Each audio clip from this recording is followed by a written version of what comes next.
Hello and welcome to this complete comprehensive course of polity by me Atharva Dixit. आज हम पढ़ेंगे part 3 which contains a very long list of fundamental rights। तो चलिए ज़्यादा time waste ना करते हुए सीधा अपने टॉपिक्स पे चलते हैं। आज लंबा टॉपिक है और बहुत लंबा नहीं खींचना चाहता मैं इस वीडियो को भी।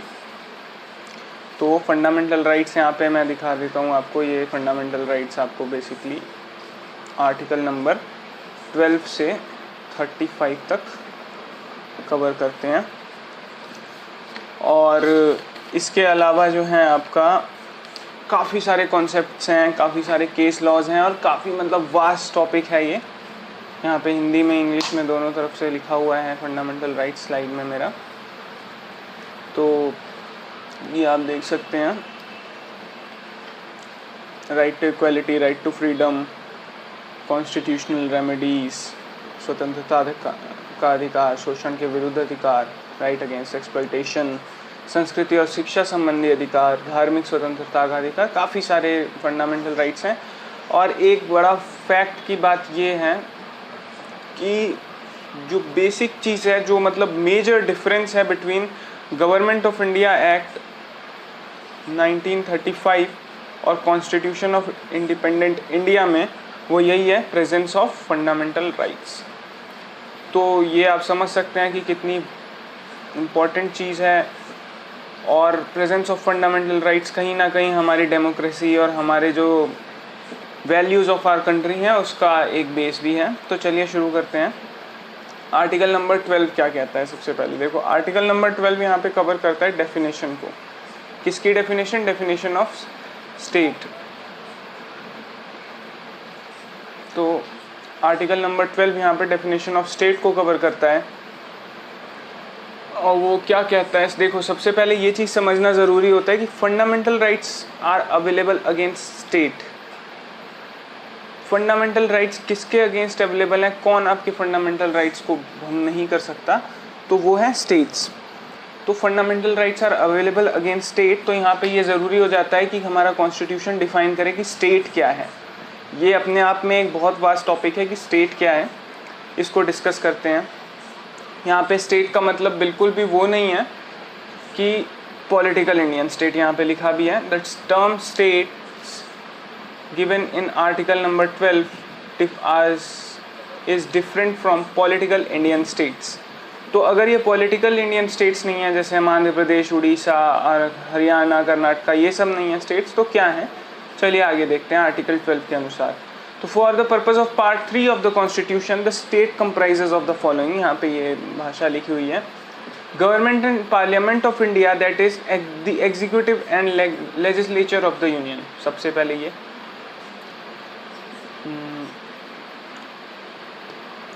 तो गवर्नमेंट और पार्लियामेंट ऑफ इंडिया मतलब कि जो भारत की सरकार है और जो भारत का जो है हमारा संसद है, ये दोनों यहाँ पे स्टेट के अंदर कवर होते हैं पहले पॉइंट के अंदर। यानी कि executive and legislature of India or of the union. Central government की बात हो रही है, स्टेट गवर्नमेंट की यहाँ पे बात नहीं हो रही है, सेंट्रल गवर्नमेंट की बात हो रही है।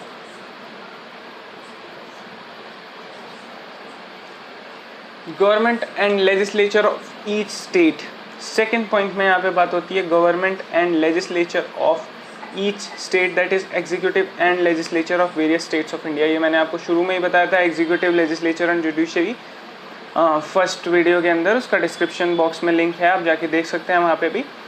तो एग्जीक्यूटिव, लेजिस्लेचर और जुडिशरी 3 पार्ट्स होते हैं। उसके अंदर यहाँ पे सेंट्रल के अंदर जो एग्जीक्यूटिव और लेजिस्लेचर्स हैं वो, और जो स्टेट के अंदर एग्जीक्यूटिव और लेजिस्लेचर हैं वो, ये दोनों ही स्टेट की डेफिनेशन के अंडर कवर होते हैं। यानी आपके जो फंडामेंटल राइट्स हैं वो इनके खिलाफ आपको मिले हुए हैं। These are enforceable against, available against state only. तो स्टेट के पहले 2 पॉइंट्स तो यही हैं। अब तीसरे पॉइंट पे चलते हैं। तो यहाँ पे आपको देखने को मिलेगा ऑल लोकल और other authorities with in the territory of India. जो भी लोकल या अदर अथॉरिटीज़ होती हैं, अब ये क्या होती हैं, ये बहुत बड़े चर्चे की बात है, खासतौर पे अदर अथॉरिटीज़। लोकल अथॉरिटीज़ तो आप जानते हैं म्यूनिसिपैलिटीज़, पंचायत वगैरह। जो लोकल अथॉरिटीज़ हैं, जो vested by power, vested by states हैं, उनके अंदर जो एडमिनिस्ट्रेशन का लोकली काम करते हैं वो। बट एक बड़े फैक्ट की बात ये है, और ये एक बड़ी बात है और एग्जामिनेशन पॉइंट ऑफ व्यू से भी इम्पोर्टेंट है ये चीज़ जानना कि कहीं पे भी देखो कॉन्स्टिट्यूशन के अंदर अदर अथॉरिटीज़ को डिफाइन नहीं किया हुआ है, और उसको शायद जानबूझ के ओपन छोड़ा गया था ताकि इसकी एक लिमिटेड डेफिनेशन ना हो। कोर्ट्स या जुडिशरी जो हैं वो यहाँ पे जुडिशरी डिसाइड कर सकती हैं कि अदर अथॉरिटीज़ के अंदर क्या आएगा। मतलब इंटरप्रिटेशन ऑफ लॉ, मैंने आपको पहले वीडियो में ये चीज़ भी बताई थी कि जितना भी कानून है, जितने भी एक्ट्स हैं, उनको इंटरप्रेट करने की जिम्मेदारी भी जुडिशरी के ऊपर होती है। तो वहाँ पे वो जैसा इंटरप्रेट करेंगे वैसा होगा। इसे जानबूझ के इतना ओपन एंडेड छोड़ा गया, इसे डिफाइन नहीं किया गया है अदर अथॉरिटीज़ को, क्योंकि कहीं ना कहीं जानते थे कि समय के साथ हो सकता है कि कोई ऐसी अथॉरिटी जो इसमें इंक्लूड ना हो और कल को वो फंडामेंटल राइट्स का आपके ब्रीच करने लगे, आपके फंडामेंटल राइट्स से आपको डिप्राइव करने लगे, और वो कहीं ना कहीं इनजस्टिस हो रहा हो। तो इसको इंक्लूड करने, रिजिड डेफिनेशन देने की बजाय क्या किया गया है कि अदर अथॉरिटीज़ को डिफाइन नहीं किया गया और इंटरप्रिटेशन जुडिशरी के ऊपर छोड़ दी गई है। जो समय के साथ अलग अलग इंटरप्रिटेशन हुए हैं वो भी हम आगे देखते हैं, लेकिन पहले चौथा पॉइंट देखते हैं। All local and other authorities who are under the control of the government of India. ये भी वही वाली बात है कि वो लोकल अथॉरिटीज़ और अदर अथॉरिटीज़ जो किसके अंडर कंट्रोल हैं, गवर्नमेंट ऑफ इंडिया के। गवर्नमेंट ऑफ इंडिया के कंट्रोल के अंदर जितनी भी लोकल और अदर अथॉरिटीज़ होती हैं, that will be covered into states and you will be having fundamental rights enforceable against them. Okay, तो अब इसमें देखिए आप इम्पॉर्टेंट कीवर्ड्स यहाँ से आप पकड़ सकते हैं इन चारों डेफिनेशंस के अंदर। सबसे पहले अथॉरिटी, पर्सन और body having power to command, मतलब कोई भी ऐसा व्यक्ति या कोई भी ऐसी बॉडी जिसके पास पावर है कमांड करने की, एडमिनिस्टर करने के लिए या किसी भी तरीके के कमांड देने की। यहाँ पे साफ लिखा है authorities under article 12 can make laws, orders, regulation and bylaws and notifications etcetera. मतलब ये अथॉरिटीज़ आर्टिकल 12 के अंदर लॉज बना सकती हैं, ऑर्डर्स इशू कर सकती हैं, रेगुलेशंस, बहुत सारी अथॉरिटीज़ आपने देखी होंगी जो कमांड कर सकती हैं, लॉज वगैरह बना सकती हैं लोग। अब अगली अथॉरिटी यहाँ पे लोकल अथॉरिटीज़ की बात करें तो includes panchayat, municipalities, district boards, government trusts etcetera. जितने भी गवर्नमेंट ट्रस्ट होंगे आपने आसपास देखे होंगे, डिस्ट्रिक्ट बोर्ड्स होते हैं, पंचायत आपने देखी होंगी, म्यूनिसिपैलिटीज़ के अंदर आप लोग जितने भी लोग सिटीज़ के अंदर रहते हैं, मैं दिल्ली में रहता हूँ, यहाँ पे MCD वगैरह हैं, तो ये सारी लोकल अथॉरिटीज़ में आपकी कवर होती हैं। अब यहाँ पे देखिए मैंने पहले ही बोला था कि ये तो चलो इन्होंने डेफिनेशन दी है, क्लियर किया गया है यहाँ पे कि क्या हैं, जैसे कि article can make laws, order, regulations, by laws, notification, local authorities. But यहाँ पे अदर अथॉरिटीज़ को ओपन एंडेड छोड़ा गया था, तो अदर अथॉरिटीज़ के दो तरीके के मीनिंग निकलते हैं। तो पहले कौन सा है, conservative meaning. In University of Madras versus Santabai, Madras High Court held that other authorities are similar to authorities given in article 12। मतलब जो भी अथॉरिटीज़ आर्टिकल 12 में गिवन है, यहाँ पे मैंने आपको बताया था, पर्सन और body having power to command under article 12 can make laws, order, regulation, bye laws, notification, तो इसी के सिमिलर है।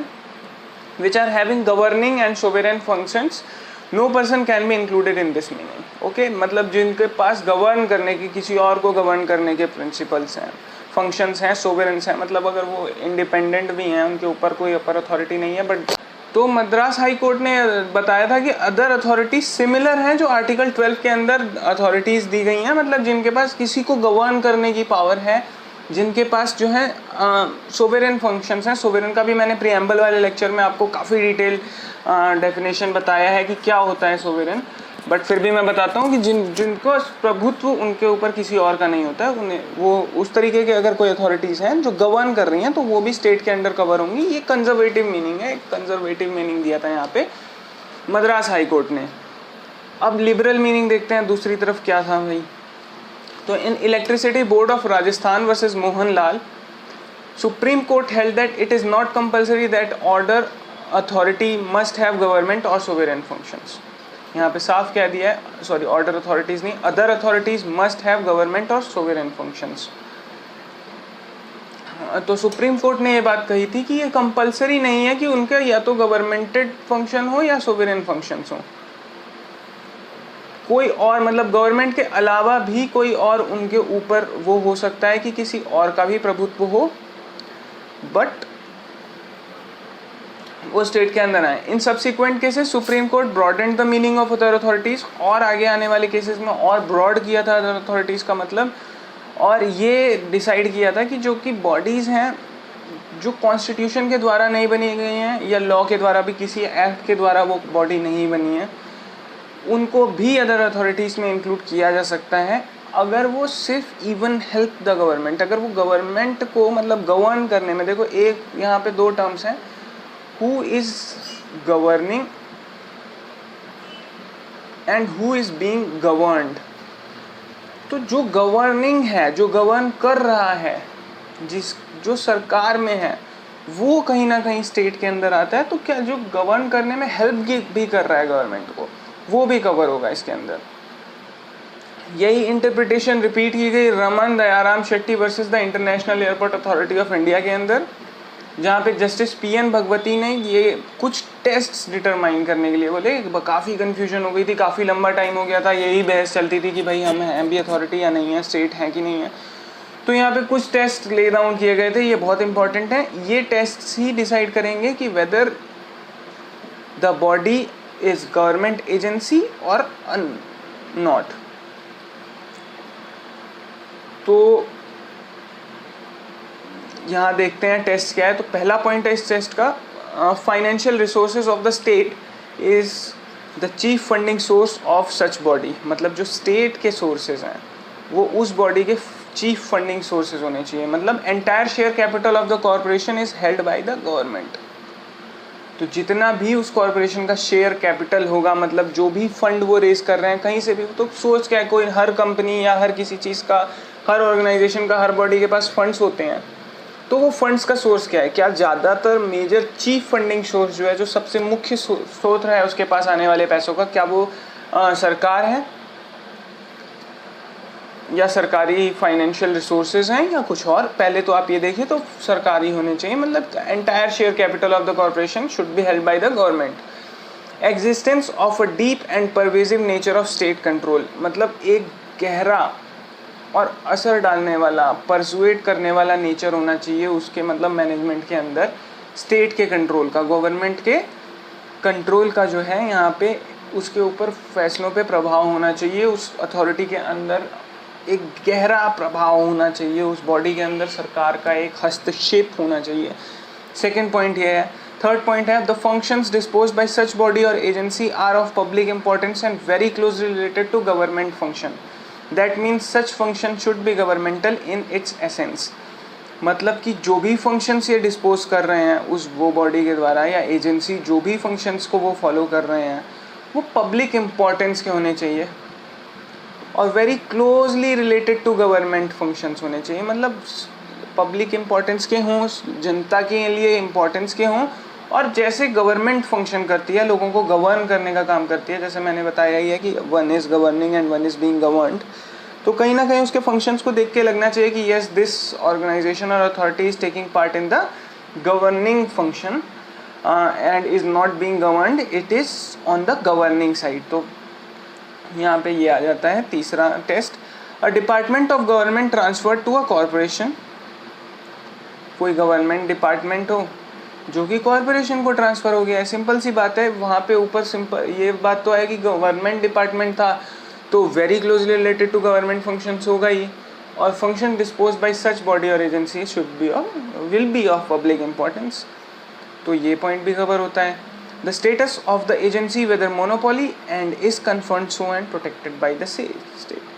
मतलब जो स्टेटस है, अगर एजेंसी का मोनोपोलिस्टिक स्टेटस है, मतलब सिर्फ वही है उस मार्केट के अंदर, जिस भी मार्केट में वो ऑपरेट कर रहे हैं, जिस भी चीज़ को लेके वो ऑपरेट कर रहे हैं, सिर्फ वही है,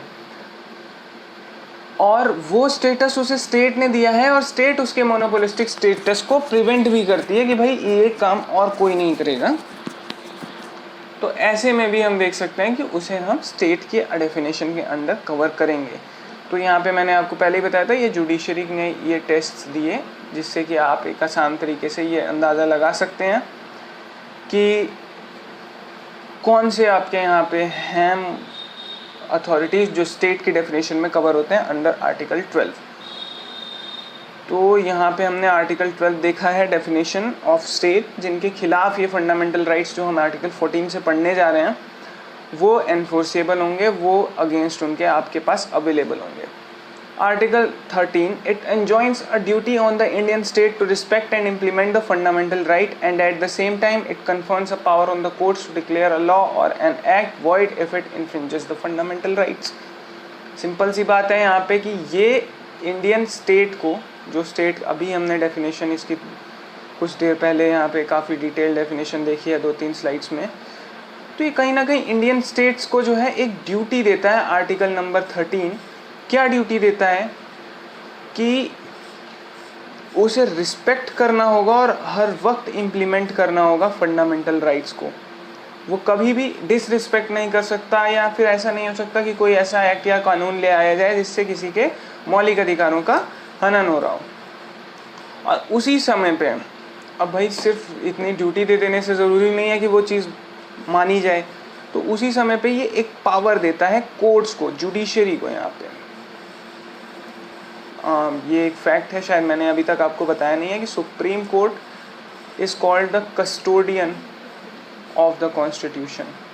तो कॉन्स्टिट्यूशन का रखवाला है, जुडिशरी का ये एक बहुत इम्पॉर्टेंट पहलू होता है। तो यहाँ पे आपको वो चीज़ आराम से देखने मिलेगी कि कैसे ये कॉन्स्टिट्यूशन के कस्टोडियन का काम कर रहे हैं कोर्ट्स। तो पावर ऑफ द कोर्ट्स, तो पावर ऑफ द कोर्ट्स ये क्या है, declare a law or an act void if it infringes the fundamental rights. मतलब कोर्ट चाहें तो अगर उन्हें लगता है कि ये मौलिक अधिकारों का हनन करने वाला, ये मौलिक अधिकारों को इन्फ्रिंज करने वाला कोई भी लॉ या एक्ट है, तो वो उसे चाहें तो आसानी से वॉइड डिक्लेयर कर सकते हैं। वो ये डिक्लेयर कर सकते हैं कि नहीं, this will be null and void and this will not be applicable on the citizen of the country. तो आर्टिकल 13 ये पावर देता है कोर्ट्स को, और यहीं पे एक ड्यूटी देता है इंडियन स्टेट को। अब इसी पावर को अब देखते हैं, तो कहते हैं judicial review is a process under which executive or legislative actions are subject to review by the judiciary.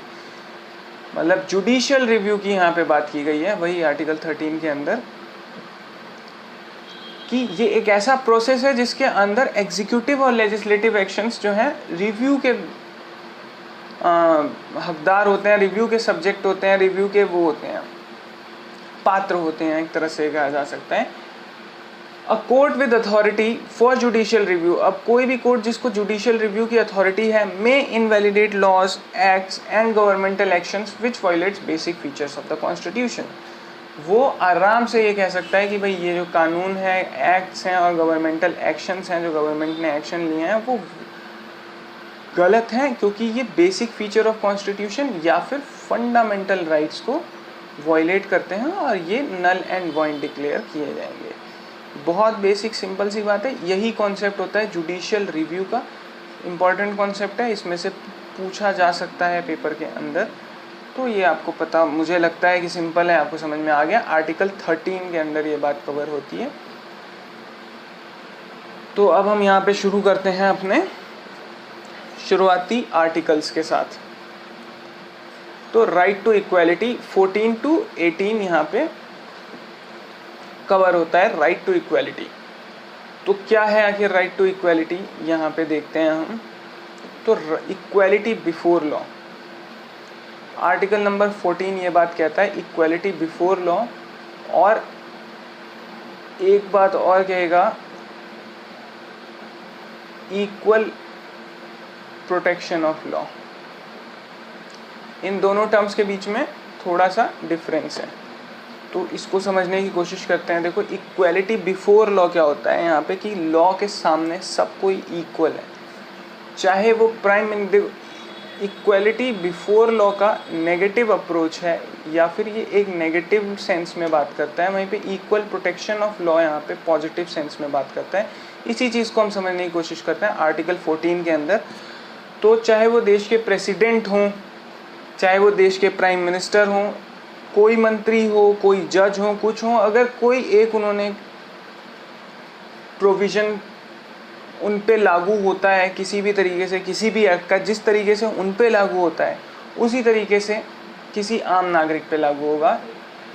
तो जो सज़ा किसी भी अपराध की, एक इस तरीके से हम समझ सकते हैं कि जो सज़ा किसी भी अपराध की प्रेसिडेंट ऑफ इंडिया को मिल सकती है, उतनी ही सज़ा एक आम नागरिक को भी मिलेगी। या फिर इसका रिवर्स में ज़्यादा क्लियर है कि जितनी सज़ा इन केस यहाँ पे चोरी की कोई बात आती है घटना, ऐसा नहीं करेंगे प्रेसिडेंट ऑफ इंडिया, बट एक बात कह रहा हूँ मैं कि चोरी की सज़ा हर भारतीय नागरिक के लिए बराबर है, इररिस्पेक्टिवली, और इस बात से फ़र्क नहीं पड़ता कि वो क्या है और कौन है। वो चाहे बहुत बड़ा बिजनेसमैन हो, मुकेश अंबानी भी चोरी करेंगे तो उन्हें भी उतनी ही सज़ा मिलेगी जितनी की अगर मैं करता हूँ तो ये पॉइंट होता है इक्वालिटी बिफोर लॉ।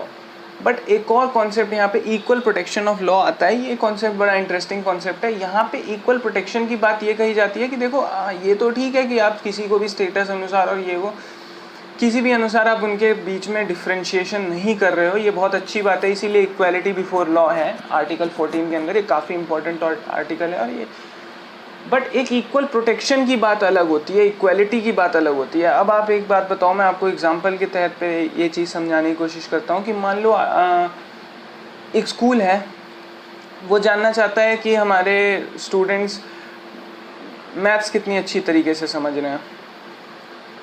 तो उन्होंने क्या किया, पूरे स्कूल के बच्चों को एक ही मैथ्स का टेस्ट दे दिया। तो क्लास 5th को भी वही टेस्ट मिला है जो क्लास 12th को मिला है, क्लास 11th को भी वही टेस्ट मिला है, क्लास 10th को भी टेस्ट मिला है। तो क्या कहीं ये इक्वालिटी है? ये इक्वालिटी बिफोर लॉ का टर्म तो आ जाएगा, बट ये इक्वल प्रोटेक्शन ऑफ लॉ नहीं होगा, क्योंकि ये इक्वालिटी आप नहीं बोल सकते। 5th का स्टैंडर्ड अलग है 12th के मुकाबले। तो इक्वल प्रोटेक्शन ऑफ लॉ यही कहता है कि हम लोगों को इस स्टेटस के अनुसार इक्वल प्रोटेक्शन देंगे, कानून का लगातार प्रोटेक्शन देंगे, जैसे कि हमारे यहाँ पे रिजर्वेशन और ये सारी चीज़ें भी हैं इसी चीज़ को लेके। तो इक्वल प्रोटेक्शन की यहाँ पे यही बात की गई है कि इक्वल प्रोटेक्शन होना चाहिए लॉ का, और इक्वालिटी बिफोर लॉ, ये दोनों ही कॉन्सेप्ट कॉन्स्टिट्यूशन ने आर्टिकल नंबर 14 के अंदर अडेप्ट किए हुए हैं। मुझे आई होप आपको समझ में आ गया होगा ये चीज़। तो उसके बाद हम देखते हैं और क्या है, prohibition of discrimination on grounds of religion, caste, race, sex और प्लेस ऑफ बर्थ। तो यहाँ पे सिंपल स्टेटमेंट है, काफ़ी क्लियर है कि यहाँ पे प्रोहिबिट करते हैं, यहाँ पे रोकते हैं डिस्क्रिमिनेशन को कि भैया वेट अ मिनट, आपको डिस्क्रिमिनेशन नहीं करना है on ground of religion, caste, race, sex, place of birth. इसको इसमें क्या क्या स्टेटमेंट्स हैं हम इसको एक बार ही देख लेते हैं। The state shall not discriminate against any citizen on grounds of only of religion, race, caste, sex, place of birth और एनी ऑफ देम। मतलब कि स्टेट जो है वो किसी भी सिटीजन के अगेंस्ट डिस्क्रिमिनेशन नहीं करेगा सिर्फ इस बेसिस पे कि उसका कुछ रिलीजन है, उसका कोई कास्ट है, कोई अलग रेस का है, वो जेंडर उसका अलग है, या प्लेस ऑफ बर्थ उसका कुछ और है, हो सकता है। तो इस तरीके से डिस्क्रिमिनेशन नहीं करना है। No citizen shall on the grounds of only religion, race, caste, gender, place of birth और any of them be subject to any disability, liability, restriction or condition with regard to. मतलब देखो भाई, उसका कोई भी धर्म हो, कोई भी कास्ट हो, कोई भी जाति हो, कोई भी रेस हो, कोई भी जेंडर हो, कोई भी जगह वो पैदा हुआ हो, उससे उस पर कोई भी लाइबिलिटी, कोई भी तरीके की डिसेबिलिटी, कोई भी तरीके का रिस्ट्रिक्शन नहीं लगना चाहिए। किस रिगार्डिंग? शॉप्स में जाना, पब्लिक रेस्टोरेंट्स में जाना, होटल्स, पब्लिक एंटरटेनमेंट की प्लेसेस, ये पहले बहुत हुआ करता था। यहाँ पे अनटचेबिलिटी की भी बात यहाँ पे 17 आर्टिकल करता है। बस इसके अलावा भी कुछ चीज़ें हैं, जैसे कि वो रोका जाता था कि हमारे साथ होटल्स में नहीं आएंगे, ये इसकी जाति अलग है, इसका धर्म अलग है, हम साथ में नहीं बैठेंगे। तो ये सौहार्द की भावना नहीं है, हमारे सोवेरेनिटी के प्रिंसिपल को भी ख़राब करते हैं। ये बहुत बड़ी धार्मिक कुरीति बोला जा सकता है, देश की प्रगति को नुकसान देते हैं हमेशा से। तो ये कहा गया कि देखो भैया, कोई भी एक्सेस कर सकता है शॉप्स को, पब्लिक रेस्टोरेंट्स को, होटल्स को, पब्लिक एंटरटेनमेंट। देखो ये सिंपल सी बात है, मतलब बहुत रॉकेट साइंस नहीं है इस चीज़ को समझना कि एक लॉ बनाना चाहिए। तो यहाँ पे राइट टू इक्वालिटी, सबको इक्वल समानता का अधिकार है, उसके अंदर आर्टिकल नंबर 15 के अंदर ये बात कही गई है कि धर्म के बेसिस पे, जाति के बेसिस पे, लड़की या लड़के के बेसिस पे आप ये नहीं कर सकते कि आप यहाँ नहीं आओगे, वहाँ नहीं जाओगे। Restaurants, public hotels, places of entertainment, मतलब आप जहाँ पे भी पब्लिक गैदरिंग हो रही है वहाँ पे आ सकते हैं। The use of wells, tanks, bathing ghats, roads and places of public resort maintenance. Simple सी बात है, कुएं हैं, टैंक्स हैं जहाँ से पानी भरते हैं लोग। पहले होता था कि भाई ये इसकी छोटी जाती है, ये हमारे टैंक से पानी नहीं भर सकता, पानी अपवित्र कर देगा, ये सारी बातें बिल्कुल भी एक्सेप्टेबल नहीं है, नहीं होनी चाहिए। आर्टिकल नंबर 15 के अंदर प्रोहिबिट किया जाता है किसी को भी ये करने से कि वो पब्लिक कुआं है, तालाब हैं, नदियां हैं, नहाने के घाट्स वगैरह होते हैं, गंगा किनारे बहुत सारे घाट्स हैं, इन सब चीज़ों को। और ये बड़े दुख की बात है कि हमारे कॉन्स्टिट्यूशन के अंदर कह के इसको प्रोहिबिट कराना पड़ रहा है। ये तो एक सामाजिक न्याय की भावना समाज के अंदर खुद ब खुद होनी चाहिए। अच्छी बात है, धीरे धीरे देखो सब कोई पीछे से आगे डेवलप करता है, हमने भी बहुत डेवलपमेंट की है। अब ऐसा मुझे नहीं लगता ज़्यादातर जगह पे है, बट आपने याद की होगा, देखी होगी, मैंने नहीं देखी है ये फिल्म, बट यहाँ पे मैं किस आर्टिकल की बात कर रहा हूँ, आर्टिकल 15। एक फिल्म आई थी इसी चीज़ को लेके, उसका नाम भी था आर्टिकल 15, और वो यही सच दिखाती थी कि ये आर्टिकल कितना ज़्यादा लागू हो रखा है। अभी भी पिछड़े इलाकों, कुछ गाँव के अंदर जो है इस तरीके की कुरीति भी हमें देखने मिल जाती है, और ये बहुत शर्म की बात भी है पूरे देश के लिए। इस चीज़ को नहीं होना चाहिए यहाँ पे। तो अब यहाँ पे एक बात है, नोट ये चीज़ करने लायक बात है कि जितने भी हॉस्पिटल्स, रोड्स, वो पब्लिक वाली बात नहीं, बट जो भी वेल्स हैं, टैंक्स हैं, नहाने के घाट्स वगैरह हैं, रोड्स हैं, पब्लिक रिजॉर्ट के जो भी प्लेसेस हैं, वो पार्टली या Holi out of state funds होने चाहिए, मतलब स्टेट उसको मैनेज कर रहा हो, और dedicated to the use of general public. किसी की प्राइवेट प्रॉपर्टी के अंदर अगर वो रोकना चाहता है कि भाई, हो सकता है किसी के घर के आंगन का कुआं हो और उसका प्राइवेट प्रॉपर्टी हो, उसने वो ज़मीन खरीद रखी हो, उसका राइट हो उस कुएं पे कि भाई ये मेरी प्राइवेट प्रॉपर्टी है, it is not maintained out of any state, ये मैंने प्राइवेट तौर पे किया हुआ है। तो उस बेसिस पे तो फिर किसी को भी अधिकार नहीं है कि वो जनरल पब्लिक उसमें घुस के यूज़ करे, वो किसी को भी चाहे तो रोक सकता है। बट अगर in case it is wholly, however discrimination should not be there. वो अपने प्राइवेट उसमें भी ये ना करे कि भाई साहब हम नीची जाति के लोगों को, या फिर हम दूसरे धर्म के लोगों को, या फिर हम इस जेंडर के लोगों को, इस रेस के लोगों को, या फिर यहाँ पैदा हुए हैं इस वजह से रोकें। But still that's his choice, वो प्राइवेट प्रॉपर्टी पे नहीं, यहाँ पे स्टेट के खिलाफ एनफोर्सेबल हैं। तो जो भी या तो पूरे तौर पे या फिर आधे तौर पे भी, पार्टली भी अगर स्टेट फंड से मैनेज हो रहा है और जनरल पब्लिक के यूज़ के लिए यहाँ पे इस्टेब्लिश किया गया है, तो जो भी चीज़ें जनरल पब्लिक के यूज़ के लिए हैं, आप उन चीज़ों को नहीं रोकेंगे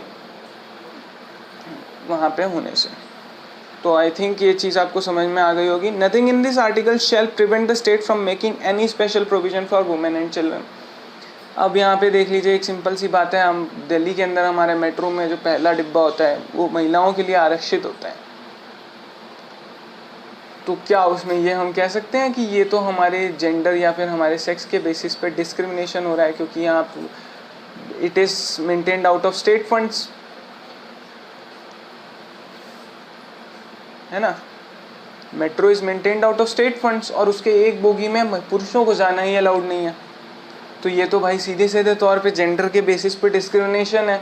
आपने कहा है कि भाई साहब कोई भी तरीके की ऐसी वेल्स और इन सब चीज़ों को लेके बात हुई है तो उसके अंदर एंट्री नहीं कर सकते। तो यहाँ पे यही बात लिखी हुई है तीसरे क्लॉज के अंदर आर्टिकल 15 के, कि इसमें लिखी हुई कोई भी बात ओवरराइड करेंगे उस बात को कब, जब स्टेट स्पेशल प्रोविज़न बनाना चाहे महिलाओं और बच्चों के लिए, महिलाओं की सुरक्षा, बच्चों की सुरक्षा के लिए कोई खास प्रोविज़न बनाना चाह रहा है स्टेट, तो यहाँ पे नहीं देखा जाएगा कि भाई जेंडर के बेसिस पे आपको कहीं एंट्री नहीं मिल रही है। ये सिंपल सी बात है, यहाँ पे महिलाओं की सुरक्षा के लिए वो कदम उठाया गया है और वो बहुत ज़रूरी कदम है। तो ये यहाँ पे डिस्क्रिमिनेशन के बेसिस पे वो किया भी नहीं गया है, पहली बात। दूसरी बात कि ये एग्जेम्प्टेड है आर्टिकल 15 के अंदर कि आप महिलाओं और बच्चों के लिए इस तरीके के प्रोविजंस बना सकते हैं। Nothing in this article or clause 2 of article 29 shall prevent the state from making the any special provision for the advancement of any socially and educationally backward class। सामाजिक तौर पे बहुत सारे आपने देखे होंगे शेड्यूल कास्ट्स की बात होती है, शेड्यूल ट्राइब्स की बात होती है, जिनके लिए खास प्रोविजंस बनाए गए हैं, एडमिशन्स के अंदर हो गया, जॉब्स के अंदर हो गया। तो फिर आप ये भी सवाल उठाया जा सकता है कि भाई ये तो कास्ट वगैरह के बेसिस पे, रिलीजन वगैरह के बेसिस पे भी आपको डिस्क्रिमिनेशन किया जा रहा है, ये तो राइट टू इक्वलिटी के खिलाफ है। बट यहाँ पे क्लॉज 4 यही बात कहता है कि कोई भी स्पेशल प्रोविजंस, जैसे वहाँ पे महिलाओं के लिए एग्जाम किए गए थे, तो अगर कोई सामाजिक या फिर एजुकेशनली पिछड़ी हुई प्रजाति है, पिछड़ी हुई जनजाति है, जो पीछे रह गए हैं लोग, उन्हें मुख्य धारा में साथ में जोड़ने के लिए ज़रूरी है कि उनके लिए भी कोई प्रोविजंस बनाए जाएं। तो ये राइट टू इक्वालिटी का आर्टिकल 15 वहाँ पे भी एप्लीकेबल नहीं होगा। और सिटीजन और for the schedule caste and the schedule tribes, जैसा कि मैंने कहा था, शेड्यूल कास्ट और शेड्यूल ट्राइब्स SC ST वगैरह के लिए रिजर्वेशंस या फिर इस तरीके के कोई भी प्रोविजंस लाएंगे तो वो हम ये नहीं मानेंगे कि आर्टिकल 15 का इंफ्रिंजमेंट है। अब इसको लेके भी बहुत लंबी चौड़ी डिबेट है कि अब ये चीज़ अब कास्ट वगैरह के बेसिस पे होनी चाहिए या नहीं होनी चाहिए, वही ये चीज़ों की हम बाद में चर्चा करेंगे। अभी फ़िलहाल हम सिर्फ कॉन्स्टिट्यूशनल प्रोविजंस देख रहे हैं, आगे बढ़ते हैं। काफ़ी लंबा अभी टॉपिक का कवरेज बाकी है, तो जल्दी कवर करने की कोशिश करते हैं, लेकिन पूरी डिटेल में जाएंगे, आपको पूरी तरह से समझ आएगा। हो सकता है वीडियो थोड़ी लंबी खींच जाए, बट मैं फालतू इधर उधर की बातें करता भी नहीं हूँ, और देखो मैं बताने की कोशिश कर रहा हूँ पूरी डिटेल्स के अंदर, तो साथ में जुड़े रहना, ठीक है। 16 की बात करते हैं, तो equality of opportunity in matters of public employment. तो यहाँ पे क्या है, मौक़ों की समानता पब्लिक एम्प्लॉयमेंट के अंदर। जो भी पब्लिक एम्प्लॉयमेंट्स हैं, जो भी पब्लिक डिपार्टमेंट्स के अंदर एम्प्लॉयमेंट्स दिए जाते हैं, वहाँ पे जो भी अपॉर्चुनिटी दी जाएगी उसमें समानता होनी चाहिए, वो भी किसी के बेसिस पे नहीं होने चाहिए। There shall be equality of opportunity for all citizen in matter relating to employment or appointment to any office under the state. State के अंडर आने वाले किसी भी, स्टेट की डेफिनेशन याद रखना, जहाँ पे भी मैं स्टेट की टर्म बोल रहा हूँ आर्टिकल 12 याद रखना, जो मैंने शुरू में ही आपको समझाया था। तो स्टेट का कोई भी ऑफिस है उसके अंदर देखो भैया इक्वालिटी होनी चाहिए, सबको बराबर मौके मिलने चाहिए for all citizen in matter relating to employment, ठीक है। एम्प्लॉयमेंट के मैटर्स में मैं यहाँ पे उसकी बात नहीं कर रहा। अब ये सवाल ना उठने लग जाए कि भाई साहब फिर सबको मौके कहाँ मिलते हैं, वो कहते हैं BSc चाहिए, वो कहते हैं BTech चाहिए। एजुकेशनल क्वालिफिकेशंस की यहाँ पे कहीं बात भी नहीं हुई है। यहाँ पे वही बात है, रिलीजन कास्ट वगैरह के बेसिस पे बार आपने कभी कोई ऐसी एम्प्लॉयमेंट का एडवर्टीजमेंट नहीं देखा होगा जिसमें कहा होगा कि only Hindu required, only Muslim required. ये अलाउड नहीं है बिल्कुल भी, ठीक है। या फिर ओनली ब्राह्मण्स रिक्वायर्ड, ओनली क्षत्रिय रिक्वायर्ड, ऐसा कोई नहीं है। हर काम को हर कोई कर सकता है, हर किसी को बराबर मौका मिलना चाहिए। जो प्रतिभा है वो सर्वोपरि है, ना कि किसी का जन्म किस जगह हुआ है वो जो कंपलसरी है, ठीक है। No citizen shall on grounds only of religion, race, caste, sex, descent, place of birth, residence or any of them be ineligible for or discriminated against in respect of any employment or office under the state। मतलब इन basis पे अभी मैंने just अभी ये point पहले ही आपको बताया कि इनएलिजिबिलिटी नहीं दे सकते आप इन सब चीज़ों के बेसिस पे किसी को भी। Nothing in this article shall prevent Parliament from making any law prescribing in regard to a class or classes of employment or appointment to an office under the government of or any local or other authority within a state or union territory any requirement as to the residence within that state or union territory prior to such employment or appointment। मतलब यहाँ पे साफ है कि इस article में parliament को नहीं रोका गया है कोई भी ऐसा लॉ बनाने से जो प्रिस्क्राइब करे कोई भी क्लास या क्लासेस को एम्प्लॉयमेंट या अपॉइंटमेंट देने से किसी भी ऑफिस में जो गवर्नमेंट के अंडर है या फिर किसी भी लोकल या अथॉरिटी के जो कि विद इन स्टेट या यूनियन टेरिटरी आती हैं, ठीक है। तो पार्लियामेंट को इस चीज़ के लिए नहीं रोका गया है। तो any requirement as to residence within that state और यूनियन टेरिटरी, मतलब कि जैसे यहाँ पे बात हो रही थी कि प्लेस ऑफ बर्थ या रेजिडेंस के बारे में, तो कुछ ऐसी चीज़ें होती हैं कि जैसे भैया यहाँ के ही रेजिडेंस है उन्हीं को देंगे। तो पार्लियामेंट अगर ऐसा लॉ बनाना चाहे तो कुछ बेसिस पे बना सकता है, पूरी तरीके से तो नहीं, बट जहाँ पे वो बनाना चाहे उस चीज़ को बना सकता है कि भाई इस एरिया के रेजिडेंट्स को ही ये वाली एम्प्लॉयमेंट है, वो डिस्क्रिमिनेशन नहीं माना जाएगा। ऐसा कई जगह देखा भी जाता है आपको जॉब्स के अंदर। Nothing in this article shall prevent the state from making any provision for reservation और अपॉइंटमेंट और posts in favor of any backward class of citizens which in opinion of the state is not adequately represented in the service under the state। अब अगर parliament ये चाहे, ठीक है, या state ये देखे कि कोई भी ऐसी क्लास है जिसकी रिप्रेजेंटेशन नहीं है स्टेट के अंडर सर्विस की, मतलब जो स्टेट के अंडर सर्विस दे रही हैं कम्युनिटीज़ के लोग, उसमें कोई भी एक खास कम्युनिटी है जो बिल्कुल रिप्रेजेंट नहीं कर पा रही है उस चीज़ को, पीछे रह गई है स्टेट के अंदर अपनी रिप्रेजेंटेशन में, तो वो बिल्कुल उसके लिए एक अलग से रिजर्वेशन का प्रावधान यहाँ पे आप देखते ही हैं। बहुत ही वास्ट टॉपिक है ये कि रिजर्वेशन का प्रावधान यहाँ पे है और ये आर्टिकल उसको नहीं रोकता है। तो यहाँ पे हम आर्टिकल 16 को भी equality of opportunity in matter of public employment यहाँ पे देख चुके हैं। अबॉलिशन ऑफ अनटचेबिलिटी, सिंपल सी बात है, छुआछूत, अनटचेबिलिटी, जाति, धर्म, इन सब के आधार पे कि भाई तुम छू दोगे मुझे, अपवित्र कर दोगे, ये वो, ये सारी नॉनसेंस बातें हैं, बिल्कुल इन पे बिल्कुल ध्यान नहीं देना है और ये ठीक नहीं है। और अबॉलिशन ऑफ टाइटल्स, यहाँ पे ये बात है कि कोई भी व्यक्ति टाइटल्स अडेप्ट नहीं कर सकता सिवाय मिलिट्री और एजुकेशनल टाइटल्स के, ठीक है। क्या इंडियन है, अगर आप इंडियन सिटीज़न हैं तो बिल्कुल भी अलाउड नहीं है टाइटल्स को अडॉप्ट करना। आपने कभी किसी को नहीं सुना होगा ऐसे उन्होंने अपने टाइटल्स लगा रखे हों। अवार्ड्स वगैरह भी देते हैं तो वो भी टाइटल के तौर पे यूज़ नहीं होते हैं, सिर्फ मिलिट्री टाइटल्स या फिर एजुकेशनल टाइटल्स जो होते हैं डॉक्टर वगैरह पीएचडी के बाद आप वो सब लगा सकते हैं। ऐसे नहीं है वो टाइटल्स आप अडेप्ट कर सकते हैं। और अगर आप सिटीज़न ऑफ इंडिया नहीं है बट गवर्नमेंट ऑफ इंडिया के वहाँ पे हैं और कोई बाहर का देश, दूसरा देश आपको जो है टाइटल्स देना चाहता है आपके सम्मान में, तो वहाँ पे भी आप ये देख सकते हैं कि आपको परमिशन लेना पड़ेगा स्टेट से, प्रेसिडेंट से। ये चीज़ होती है अबॉलिशन ऑफ टाइटल्स के आर्टिकल ये कहते हैं, ठीक है। तो यहाँ पे राइट टू इक्वालिटी में ये सारी बात होती है, क्योंकि सभी इक्वल हैं इसलिए टाइटल्स, आप एक व्यक्ति टाइटल लेके अपने आप को सुपीरियर नहीं दिखाएगा किसी और से, ये बात है, ठीक है। Right to equality. अब अगला आता है freedom of speech and expression. मतलब अब हम यहाँ पे आर्टिकल देखो 14 to 18, पहले 5 आर्टिकल जो हैं वो बात करते हैं राइट टू इक्वालिटी की। अब अगले 4 आर्टिकल बात करेंगे 19, 20, 21, 22 यहाँ पे freedom of speech and expression, sorry right to freedom के बारे में। आज़ादी का अधिकार है भाई, सबको फ्रीडम है। तो article 19 of the constitution provides freedom of speech and expression which is the right to express one's opinion freely without any fear through oral, written, electronic, broadcasting, press। मतलब कि आर्टिकल 19 जो हमारे संविधान का है वो कॉन्स्टिट्यूशन में फ्रीडम ऑफ स्पीच प्रोवाइड करता है। मतलब हक है आपको अपना जो भी ओपिनियन है वो बिना किसी के डर के, चाहे वो मौखिक तौर पे हो, लिखित तौर पे, इलेक्ट्रॉनिक तौर पे हो, ब्रॉडकास्ट करना हो, प्रेस के थ्रू करना हो, आप अपने ओपिनियन को बिल्कुल पूरी तरीके से बिना किसी डर के, भाई आपका ओपिनियन डिफर कर सकता है लोगों से, तो इस चीज़ की मैंने पहले भी चर्चा की हुई थी प्रीएम्बल के टाइम पे भी। तो आर्टिकल 19 आपको इस चीज़ की फ्रीडम देता है।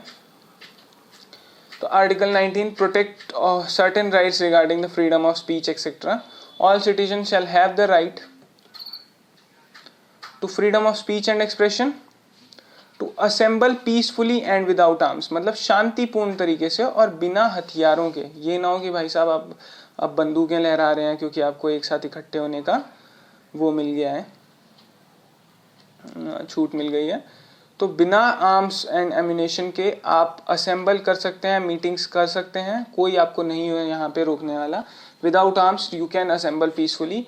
टू फॉर्म एसोसिएशंस और यूनियंस, आप एसोसिएशंस और यूनियंस बना सकते हैं जैसी भी आपकी मर्जी हो।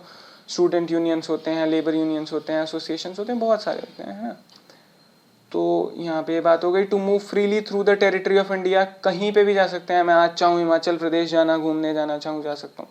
देखो डिजास्टर मैनेजमेंट एक्ट्स और उन सब की देखो एक्सेप्शनल केसेस की बात अलग है, यहाँ पे ये सिंपल सी मैं बात कह रहा हूँ। अब ऐसा नहीं है कि कोविड है तो आप चाहो तो कहीं पे भी थ्रू आउट इंडिया टेरिटरी जा सकते हो। तो यहाँ पे नॉर्मल कंडीशंस की बात हो रही है कि you can move freely throughout the territory of India. To reside and settle in any part of the territory of India, मैंने पहले भी बताया कि मैं यूपी का हूँ, बेसिकली नेटिव प्लेस मेरा ये है, मगर इस वक्त मैं रहता और सेटल हूँ दिल्ली के अंदर। तो यहाँ पे सिंपल सी बात है, यहाँ पे मेरा फ्रीडम है, मैं कहीं पे भी जाऊँ तो सेटल हो सकता हूँ, कहीं पे भी इंडिया की टेरिटरी के अंदर रह सकता हूँ, कोई मुझे नहीं रोकेगा। This is omitted by 44th amendment. And to practise any profession or to carry any occupation, trade or business, में कोई सा भी प्रोफेशन, मैं टीचर बनना चाहूँ, मैं फोर्स में एयरफोर्स वगैरह के अंदर जाना चाहूँ, यहाँ पे आर्म्ड पुलिस ज्वाइन करना चाहूँ, मैं सिविल सर्विसेज ज्वाइन करना चाहूँ, या कोई सा भी प्रोफेशन जो मेरी मर्जी हो, कोई नहीं रोक सकता मुझे कोई भी प्रोफेशन। जो मतलब रोकने को, अगर मैं एलिजिबल नहीं हूँ उस चीज़ के लिए वो सारी बात नहीं है, लेकिन इन केस मैं चाहूँ तो मैं कोई भी ऑक्यूपेशन, बिजनेस, ट्रेड या फिर प्रोफेशन को कर सकता हूँ यहाँ पे स्टार्ट। ये आर्टिकल 19 मुझे फ्रीडम देता है। अब यहाँ पे एक बात आती है कि रीजनेबल रिस्ट्रिक्शंस,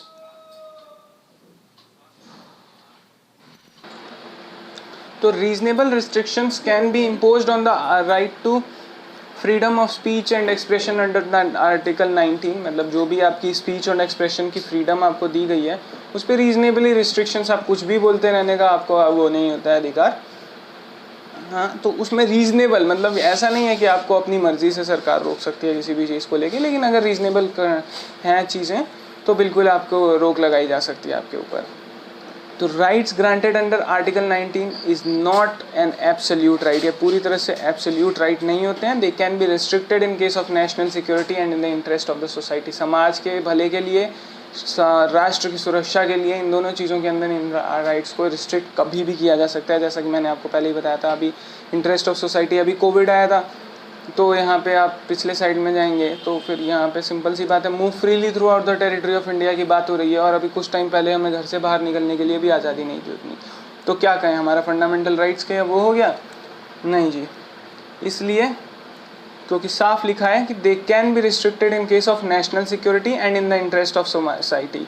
तो आप समझदार हैं वैसे, ये आपको कॉन्स्टिट्यूशन उठा के पढ़ाने की ज़रूरत नहीं है इस चीज़ के लिए कि आप ना निकलें घर से, but there is a provision. बहुत होशियार थे, सब कुछ देखा हुआ है हमारे लॉ मेकर्स ने पहले इससे, और यहाँ पे सब देख के उस टाइम का बनाया हुआ कॉन्स्टिट्यूशन देखो 2021 के काम आ रहा है। बीच में अमेंडमेंट्स भी हुई हैं, 104 अमेंडमेंट्स देखिए अभी तक कॉन्स्टिट्यूशन ने, बट स्टिल बहुत ही सोच समझ के, बहुत ही ज़्यादा समझदारी से बनाया हुआ डॉक्यूमेंट है, इसे देख के समझ में ये चीज़ आती है। तो clause 2 of article 19 of the Indian constitution impose certain restriction on the exercise of right to freedom of speech. अच्छा, freedom of speech and expression पे बहुत बवाल भी होता है, जिसका बंद किया जाता है टेलीकास्ट, जिसको जो है बोलने से रोका जाता है, वो बस इसी का रोना रोता है कि मेरा स्पीच और एक्सप्रेशन का फ्रीडम चला गया। जो बंद करता है वो कहता है कि जी national security, interest of society, और ये सब इधर, मतलब इसको लेके काफ़ी डिबेटेबल चीज़ है ये। क्यों? क्योंकि देखो 8 ग्राउंड्स पे ये रिस्ट्रिक्ट करता है स्पीच और एक्सप्रेशन को। क्या? सिक्योरिटी ऑफ द स्टेट, जो हमारी स्टेट है उसकी सिक्योरिटी बिल्कुल सबसे पहले ज़रूरी है कि स्टेट की सिक्योरिटी होनी चाहिए। Friendly relation with foreign states, दूसरे स्टेट्स के साथ आप रिश्ते ख़राब कर रहे हैं, आप कोई इंपॉर्टेंट आदमी है देश के और किसी को भी ऐसे फालतू कुछ भी बोलते हैं, हमारे देश के रिश्ते ख़राब हो सकते हैं उससे, बिल्कुल उस चीज़ को रोकना बहुत ज़रूरी है हमारे देश के लिए। पब्लिक ऑर्डर मेंटेन करना, बहुत केसेस देखने में आते हैं कि किसी ने कुछ कह दिया, किसी बड़े प्रोमिनेंट लीडर ने कह दी बातें और उस स्टेटमेंट की वजह से दंगे हो गए, पब्लिक ऑर्डर बिगड़ गया, तो वो चीज़ों को रोकने की ज़रूरत है। डिसेंसी और मोरालिटी, ये देखो समझदार को कहने की ज़रूरत नहीं होनी चाहिए, स्टिल ये बात कही गई है कि देखो बात कहो तो डिसेंट होनी चाहिए, एक मॉरल बेसिस पे ठीक होनी चाहिए। गलत बात करना ना, मैं पहले ही बोलता हूँ देखो, अलग सोचना, अलग बोलना, अलग एक्सप्रेस करना बिल्कुल पूरी आज़ादी है, लेकिन गलत बोलने की, गलत सोचने की आज़ादी बिल्कुल नहीं है, ठीक है। कॉन्टेम्प्ट ऑफ कोर्ट, कोर्ट का हिलना ना हो। डिफेमेशन, इस पे मैंने बात की थी पहले भी कि मानहानि जो होती है, डिफेमेशन, आप किसी की डिफेम नहीं कर सकते। हालांकि कई वेस्टर्न कंट्रीज़ के अंदर अब ये लॉ अबॉलिश हो चुका है, फ्रीडम ऑफ स्पीच और एक्सप्रेशन, क्योंकि देखो बड़ा मसला है, बहुत गर्म मसला है ये भी, बट स्टिल इंडिया के अंदर अभी डिफेमेशन वाली बातें होती हैं कि भाई आप किसी की इज़्ज़त ख़राब नहीं कर सकते हैं कह के, किसी ने बहुत मेहनत से अपने लिए जो है एक मुकाम कमाया होता है, समाज के अंदर इज़्ज़त बनाई होती है लोगों के बीच में, और आप उसके ऊपर कोई झूठा लालछन लगा के, मतलब डिफेमेशन का मतलब ये नहीं होता है कि भाई किसी ने कोई करप्शन किया है, कोई चोरी की और आप उसको उजागर कर रहे हैं तो आप उसको डिफेम कर रहे हैं, तो आपको जो है रिस्ट्रिक्ट किया जाएगा उस चीज़ को लेके। बट अगर आपके पास एविडेंस नहीं है या फिर वो चीज़ नहीं हुई है और आप बस हवा में तीर मार रहे हैं और बस इसलिए क्योंकि आपका कोई स्वार्थ सिद्ध हो जाएगा उससे, तो आप किसी को डिफेम करने चले आए हैं, तो उस चीज़ को लेके भैया ऐसे दुरुपयोग नहीं होना चाहिए, किसी भी प्रोविज़न का देखो कॉन्स्टिट्यूशन में दुरुपयोग नहीं होना चाहिए, तो इसलिए डिफेमेशन के उसको लेके भी यहाँ पे बात की गई है।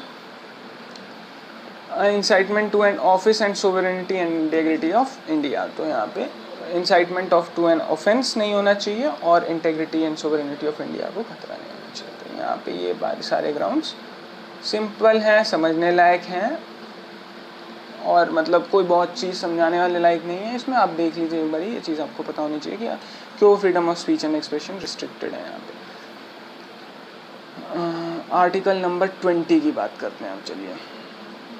राइट टू फ्रीडम एक काफ़ी ज़्यादा डिबेटेड टॉपिक्स है मित्र। राइट टू, ये जो आर्टिकल नंबर 19 से लेकर 22 है। ये डीप पढ़ने लायक टॉपिक्स हैं और काफ़ी इंटरेस्टिंग टॉपिक्स भी हैं। तो चलिए आर्टिकल 20 की बात करते हैं।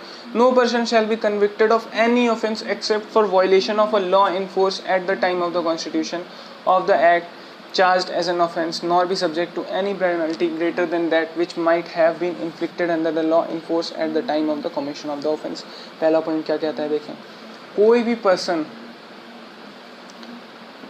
कन्विक्ट नहीं होना चाहिए किसी ऑफेंस को लेके accept for violation of a law in force at the time of the commission of the act. कोई कानून है, जो कोई कुछ कर रहा है, कोई भी उसने जो है एक्ट कमिट किया है, वो एक्ट कमिट करते वक्त कोई कानून था जो उस वक्त देश पे लागू हो रखा था और वो एक्ट जो है उसके खिलाफ था। ठीक है, कोई भी चीज़ हो सकती है, बहुत सारी चोरियों के खिलाफ हैं, मर्डर, डकैती, सब चीज़ों के खिलाफ एक्ट्स हैं ना। ऑब्वियसली एक्ट्स ने इन सब चीज़ों को मना किया हुआ है करने से। इंडियन पीनल कोड है, CRPC है, ये सारी चीज़ें, बहुत सारी चीज़ों का, इसको भी हम कभी लॉ में, अभी इसके बाद शायद मैं लॉ का ही लाऊं, जो बेसिक लॉ का, उसमें काफ़ी डिटेल में चर्चा करेंगे। तो वो लॉ उस वक्त एक्ट होते वक्त फोर्स में होना चाहिए, ये एक बड़ी बात है। ये नहीं है कि आपने जो है किसी महीने की 10 तारीख को कोई एक्ट कमिट किया और वो चीज़ इल्लीगल हो गई 20 तारीख को, है ना। तो एक आपका वेब सीरीज़ आई थी हॉटस्टार, डिज्नी हॉटस्टार पे, मुझे याद है, बिग बुल करके। उसमें वो उसको धमकी देता है अभिषेक बच्चन को, जो वहाँ पे स्टॉक एक्सचेंज वाला होता है। वो कहता है कि मनी लॉन्ड्रिंग कहते हैं इसे जो तू, नहीं सॉरी मनी लॉन्ड्रिंग नहीं, इनसाइडर ट्रेडिंग कहते हैं इसे जो तू कर रहा है। और अभी इंडिया में है इसलिए बाहर है, बाहर के देशों में इसके खिलाफ कानून है, तू ये करता तो तू जेल जाता। तो कहता है कि यहाँ कानून नहीं है ना, यहाँ पे इलीगल नहीं है ना, बाद में यहाँ पे भी इलीगल हो गया, बट उसके लिए अब उसे बाद में जेल नहीं दिया भेजा जा सकता था इनसाइडर ट्रेडिंग के लिए। वही बात यहाँ पे समझाने की मैं कोशिश कर रहा हूँ कि देखो, कोई भी कानून का वायलेशन तब हो जब उसके खिलाफ कोई एक्ट हो उस वक्त इनफोर्स, ठीक है। अगर नहीं है, उस वक्त बाद में होता है, तो यू कैन कन्विक्ट हिम, ठीक है। कन्विक्ट नहीं किया जा सकता, उसको पकड़ा नहीं जा सकता, उसको उसकी राइट टू जो है यहाँ पे 20 किस बारे में बात करता है, protection in respect of conviction for offence, ठीक है। उसे दोषी नहीं साबित किया जा सकता। Nor be subject to a penalty greater than that which might have been inflicted under the law in force at the time of the commission of the offence. Penalty भी ऑब्वियसली आपने पढ़ा ही होगा, ये करने पे इतने का जुर्माना या फिर इतने साल की जेल या फिर अथवा दोनों, कई जगह लिखा रहता है। तो जो भी एक्ट के अंदर मैक्सिमम पेनल्टी प्रिस्क्राइब की गई होती है कमीशन ऑफ द ऑफेंस के टाइम पे, जब वो हुआ है, हो सकता है वो ऑफेंस लाइट में कुछ समय बाद आया हो, उस वक्त पेनल्टी बढ़ गई हो, बट आप पेनल्टी कितनी लगाएंगे, कमीशन ऑफ द ऑफेंस के टाइम के वक्त जितनी लगी थी उतनी ही पेनल्टी लगाएंगे। No person shall be prosecuted and punished for the same offence for more than once. एक भी व्यक्ति को एक ही ऑफेंस के लिए आप 2 बार प्रोसिक्यूट और पनिश नहीं कर सकते।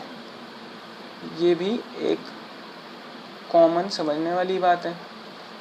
भाई एक ही बार जुर्म किया है तो सज़ा भी एक ही बार मिलेगी, आप 2 बार नहीं कर सकते हैं, एक सज़ा के लिए 2 बार नहीं, ठीक है। No person accuse of any offence shall be compelled to be a witness against himself. आप किसी को ज़बरदस्ती नहीं कर सकते हैं ये करने के लिए कि भाई तुम अपने खिलाफ गवाही दे दो, तुम अपना वो मान लो, उसको कंपेल नहीं करना है। देखो, कोई खुद अपनी मर्जी से कर रहा है, ये चीज़ एक्सेप्ट कर रहा है कि भाई मैंने ये गलत किया, वो बात अलग है, लेकिन कोई फोर्स नहीं करेगा, कोई भी उसे ये नहीं करेगा कि आई एम कंपेलिंग यू कि तुम ये कर दो, चाहे वो किसी भी तरीके का लालच दे के हो, धमकी दे के हो किसी भी प्रकार की, और कोई बात हो, ठीक है। यहाँ पे ये चीज़ समझ में आती है। आर्टिकल 20 के अंदर आर्टिकल 21 बात करता है आपका protection against arrest and detention in certain cases.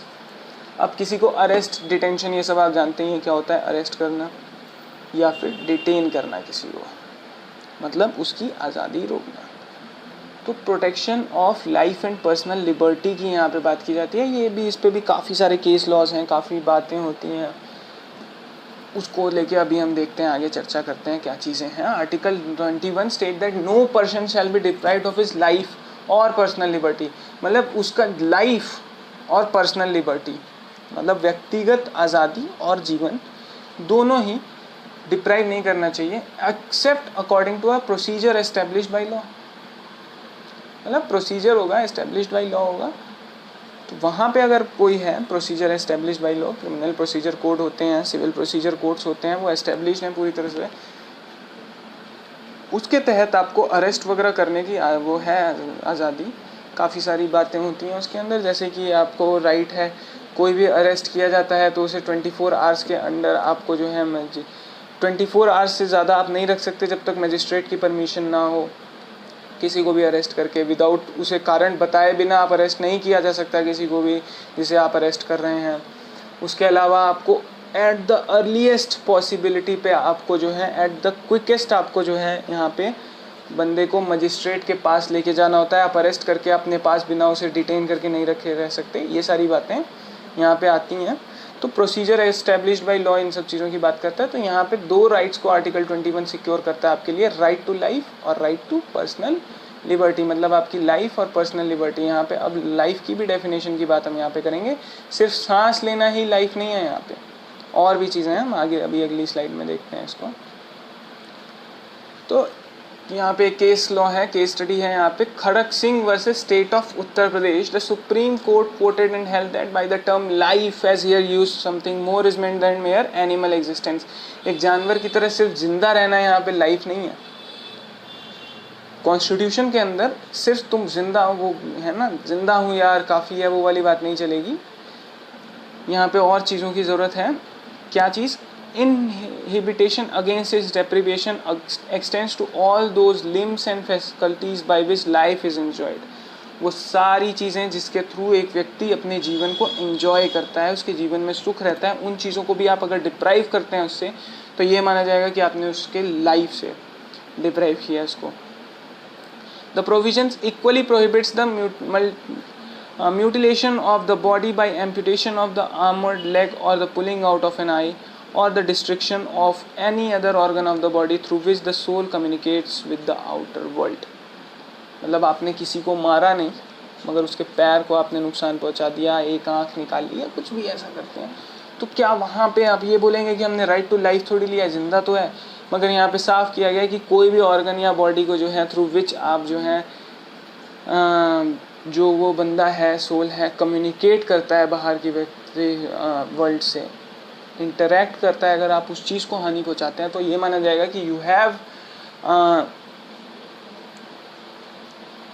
Have breached his right to life. Okay, तो ये लाइफ की डेफिनेशन इसमें दी गई है आर्टिकल 21। और पर्सनल लिबर्टी की बात यहाँ पे डिटेंशन की बात की गई है। अगर आप किसी को देखो, प्रिवेंटिव डिटेंशन की भी बात होती है, यहाँ पे मैंने स्लाइड डाली थी, मुझे याद है, हाँ ये रहा। तो प्रिवेंटिव डिटेंशन किस बात की बात करता है? Preventive detention is an action taken on grounds of suspicion that some wrong actions may be done by the persons concerned. अब ये बात है कि भाई देखो, किसी भी व्यक्ति को आप डिटेन कर सकते हैं अगर आपको ये लगता है कि वो कुछ गलत करने वाला है। Jammu and Kashmir reorganisation act जब आया था तो बड़ी सिंपल सी बात है, यहाँ पे वहाँ के कई सारे लीडर्स को डिटेन किया गया था, काफ़ी लंबे समय तक डिटेन किया गया था। उस चीज़ को लेके काफ़ी बहस रही है, काफ़ी ज़्यादा चर्चा रही है न्यूज़ के अंदर। तो वो क्यों किया गया था? क्योंकि वो हो सकता था कि भाई देखो पब्लिक ऑर्डर, वो कुछ ऐसी स्पीचेस दें या फिर वो कुछ ऐसा करें उसके खिलाफ कि माहौल बिगड़ जाए वहाँ का, प्लस वहाँ पे टेररिस्ट एक्टिविटीज़ बहुत होती हैं, पाकिस्तान का काफ़ी इन्फ्लुएंस रहता है, तो उस चीज़ों को रोकने के लिए यहाँ पे प्रिवेंटिव डिटेंशन लिया गया। और भी कई जगह प्रिवेंटिव डिटेंशन की ये पावर दी गई है कि भाई कुछ गलत होने वाला है, आपको पहले से पता है, तो अब आप इंतज़ार थोड़ी करेंगे बैठ के कि यार गलत कर दे तो मैं पकड़ूँ। ऑब्वियसली प्रिवेंट करने के लिए, उस चीज़ को प्रिवेंट करने के लिए आप क्या करेंगे? आप प्रिवेंटिवली डिटेन कर लेंगे उसे, ठीक है। Can be however be made only on 4 grounds, सिर्फ 4 बेसिस पे किया जा सकता है। क्या है? सिक्योरिटी ऑफ द स्टेट खतरे में है, maintenance of public order, maintenance of supplies and essential service and defence. भाई सप्लाईज नहीं ख़राब होनी चाहिए, एसेंशियल सर्विस नहीं ख़राब होनी चाहिए, डिफेंस सही से चलना चाहिए। और फॉरेन अफेयर, देखो विदेशों के साथ हमारे रिश्ते किसी एक व्यक्ति की वजह से नहीं ख़राब होने चाहिए, इस चीज़ का खास ध्यान रखना चाहिए। क्योंकि फॉरेन अफेयर्स देखो बहुत ही सेंसिटिव मसला होता है, कभी किसी छोटी छोटी बातों पे भी रिश्ते बिगड़ जाते हैं, सुधर जाते हैं, बहुत कुछ होता है। तो यहाँ पे प्रिवेंटिव डिटेंशन की बात है। इसमें एक और ये प्रिंसिपल रहता है कि आप किसी को भी प्रिवेंटिवली डिटेन नहीं कर सकते हैं मोर देन फॉर 3 मंथ्स। 3 महीने से ज़्यादा डिटेंशन अगर आपको चाहिए तो एक कमेटी होनी चाहिए, रिकमेंडिंग कमेटी होनी चाहिए, जो कि person who is qualified to become a high court जज at least should be there in the committee who should recommend that हाँ अभी 3 महीने से ज़्यादा डिटेन करने की ज़रूरत है। अगर वो कह रहे हैं तभी आप 3 महीने से ज़्यादा डिटेंशन कर सकते हैं किसी का भी preventive detention. Okay, I think you have understood. Article 22 की बात करते हैं यहाँ पे। Article 22 gives protection to arrested person against arrest and detention in certain cases with in which its ambits contains very valuable element of natural justice. मतलब क्या है, arrested person को जो है आर्टिकल 22 अरेस्ट के खिलाफ और डिटेंशन के खिलाफ कुछ केसेस में कुछ राइट्स देता है, देखो, जो कि एक नेचुरल जस्टिस के लिए जरूरी है। Article 22(1 and 2 confers 4 following fundamental rights upon a person who has been arrested. अब कोई व्यक्ति है जिसको अरेस्ट कर लिया गया, उसे 4 फंडामेंटल राइट्स देता है आर्टिकल 22। अब ये क्या राइट्स हैं, इनको समझने की कोशिश करते हैं। राइट टू बी इन्फॉर्म्ड, सबसे पहला राइट है भाई आपको जानकारी होनी चाहिए। ऐसा नहीं है आप वही पुलिस वाले आए या कोई आया, ये देखो ये राइट्स ऐसे जनरली जानना बहुत इंपॉर्टेंट है, क्योंकि ये राइट्स का हनन मैंने खुद देखा है होते हुए, और ये सब जानते हैं कि बहुत फ्रीक्वेंटली होता रहता है देश के अंदर। तो इसको ऐसे भी जानना ज़रूरी है, और एग्जाम्स के पॉइंट ऑफ व्यू से तो मोस्ट इंपॉर्टेंट चीज़ है। देखो फंडामेंटल राइट्स सब जानते हैं, इसका इसीलिए मैं एक सेपरेट वीडियो ला रहा हूँ और बहुत डिटेल में इसको कवर किया है। इतना डिटेल एक ही वीडियो के अंदर कवरेज शायद ही मिलेगा किसी को, ये मैं कह सकता हूँ आराम से। चलो देखते हैं क्या है राइट टू बी इन्फॉर्म्ड क्या है। As soon as may be of the grounds for such arrest। भाई किसी को आए, हथकड़ी पहनाई, वारंट भी दिखा दिया कि चलो तुम्हें पकड़ने का आदेश है, और उसको ले गए पकड़ के, और उसे पता ही नहीं है कि मैंने किया क्या है। दिस इज़ नॉट गुड, है ना। तो पहला राइट ये देता है कि भाई तुम्हें इन्फॉर्मेशन होनी चाहिए, you have the right to be inform कि मुझे किस मसले में पकड़ रहे हो। पहले ये जानना ज़रूरी है। कोई यहाँ पे चौड़ दिखाए तो पूछ सकते हो कि I have my right under article 22 right to freedom and I have the right to be informed. भगवान ना करे कभी अरेस्ट होने का टाइम है, but there is this right. किसी और के लिए भी आप ये चीज़ कर सकते हैं। तो राइट टू बी इन्फॉर्म्ड होता है यहाँ पे। कई बार आप देखते हैं बिना बताए बहुत इस तरीके से बहुत होता है, ठीक है, मैं ये नहीं कह रहा कि ये बहुत ही फ्रीक्वेंट है नेचर में, बट स्टिल बहुत लोग नहीं जानते हैं इन राइट्स को अपने। तो ये चीज़ जाननी ज़रूरी है। तो आपको क्यों पकड़ा जा रहा है, क्यों अरेस्ट किया जा रहा है, क्यों डिटेन किया जा रहा है, you have the right to be informed. Right to consult and to be defended by legal practitioner of his choice. Consult किसी भी एक्सपर्ट से जो कि लीगल चीज़ों को, मसलों को जानता हो, लॉयर हो गए, एडवोकेट्स हो गए, जो भी लीगल एक्सपर्ट हैं, आप जिससे भी कंसल्ट करना चाहें, अपने किसी गुरु, किसी भी खास व्यक्ति से जिसको आपको लगता है कि जो इस मुश्किल समय में आपकी मदद कर सकता है, उससे कंसल्ट करने का पूरा अधिकार है। आपको कोई डिप्राइव नहीं कर सकता कि भाई तू नहीं। और अपने चॉइस से, legal petitioner of his choice मतलब अपने किसी भी चॉइस के लीगल पेटिशनर होते हैं, लॉयर्स वगैरह होते हैं जो आपके लिए आपको डिफेंड करते हैं। तो आप किसी भी अपने चॉइस के लीगल पेटिशनर को कोई मना नहीं करेगा कि भाई इससे केस नहीं लड़वाना। No, this is not done. ठीक है, चाहे कुछ भी हो। मीडिया ट्रायल्स वगैरह के केसेस बहुत होते हैं ना, तो उन सब चीज़ों को देखते हुए ये हो सकता है कि भाई कोई बड़ा वकील करना चाह रहा हो अपने लिए, तो उसको इस चीज़ में रोका जाए कि ये तुझे तो गलत काम करने से बचा लेगा, बट ये चीज़ नहीं होती है। सच सामने आ ही जाता है। इस चीज़ को मानते हुए किसी भी लीगल पिटिशनर से डिफेंड करने का राइट है। फिर तीसरा है right to be produce before the nearest magistrate within 24 hours of his arrest. मैंने ये पहले ही आपको बता दिया है कि अरेस्ट के अंदर ये राइट होते हैं कि जो सबसे करीबी मजिस्ट्रेट हैं आपके अरेस्ट के स्पॉट से 24 घंटे के अंदर, 24 घंटे तो मैक्सिमम होल्ड है, एज क्विक एज पॉसिबल उसके पास लेके जाना है आपको। ठीक है। Right not to be detain in custody beyond the period of 24 hours without the authority of the magistrate. जब तक मजिस्ट्रेट अलाउ नहीं करता, वो आपने काफ़ी जगह न्यूज़ में स्लाइड देखी होगी, न्यूज़ में ये चीज़ें देखी होंगी कि इनको इतने दिन की रिमांड पे भेजा गया, मजिस्ट्रेट ने बेल वो कर दी, रिजेक्ट कर दी, मजिस्ट्रेट ने एक्सेप्ट कर ली बेल। तो आपने कभी सोचा है कि पुलिस रिमांड मांगती है जाके इतने दिन दे दो, इतने दिन दे दो, उसमें बदले में जितना भी मजिस्ट्रेट साहब सही समझते हैं उतनी रिमांड पे भेजते हैं बंदे को, है ना। तो क्या पंगा है ये? तो यही पंगा है कि उनका राइट होता है कि आप पुलिस अपनी तरफ से 24 घंटे से ज़्यादा नहीं रख सकती डिटेन करके। You should go to the magistrate and magistrate will be giving the authority to detain the person for an period of time, जो भी देना चाहे, ठीक है। अगर वो नहीं मिलती है तो 24 घंटे के बाद आपको छोड़ना ही पड़ेगा, नो मैटर वट। अब यहाँ पे बात, अगर आप उसकी पढ़ते हैं कोर्ट्स वगैरह, आगे लॉ में पढ़ने जाते हैं, तो आपको फिर कॉग्निजेबल नॉन कॉग्निजेबल ऑफेंस वगैरह भी मैं बताऊंगा, वो जब बताएंगे, जब लॉ की कॉमन लॉ को जब कवर करेंगे तो उसमें हम यहाँ पे कॉग्निजेबल नॉन कॉग्निजेबल ऑफेंस को कवर करेंगे। उसमें ये रहता है अरेस्ट करने के लिए वारंट की ज़रूरत, और ये सारे प्रिंसिपल्स भी वहाँ पे बताए गए हैं, ठीक है। तो ये वाला स्लाइड तो मैंने आपको दिखाई दिया है। राइट अगेंस्ट एक्सप्लॉयटेशन यहाँ पे बात करते हैं अब, आर्टिकल 23 एंड 24। अब ये आर्टिकल्स बदल गए। 22 तक आपके क्या थे? फ्रीडम के राइट्स थे। काफ़ी डिटेल में, काफ़ी गहरी स्टडी कर लिया, बहुत मज़ा भी आया, इंटरेस्टिंग थे। चलो 23 और 24 देखते हैं। Prohibition of traffic in human beings and force labour. This article prohibits the traffic in human beings and force labour. भाई सिंपल सी बात है, ह्यूमन ट्रैफिकिंग नहीं होनी चाहिए, गलत चीज़ है। आर्टिकल 23 बिल्कुल रोकता है उसको। Prohibition of compulsory service, Article 23. Under this article, the state can force people to do compulsory service for public purpose. Public good के लिए कोई काम है और किसी को फोर्स कर रहा है स्टेट, तो वो किया जा सकता है। यहाँ पे सिंपल सी ये बात है, पब्लिक गुड के लिए किया जा सकता है, बट फोर्स लेबर नहीं हो सकती है और ह्यूमन ट्रैफिकिंग नहीं हो सकती है, ठीक है। अब prohibition of child labour under article 24. Children below the age of 14 years will not be allowed to work in factories, mines or in other dangerous places so that their health is not adversely affected. 14 साल से कम उम्र के बच्चे factories, mines या किसी भी dangerous place पे काम नहीं कर सकते हैं। चाइल्ड लेबर को बैन करता है। तो 23 और 24 सिंपल से आर्टिकल्स हैं। ह्यूमन बींग्स की ट्रैफिकिंग, फोर्स लेबर को 23 रोकता है, चाइल्ड लेबर को 24 रोकता है, ठीक है, सिंपल।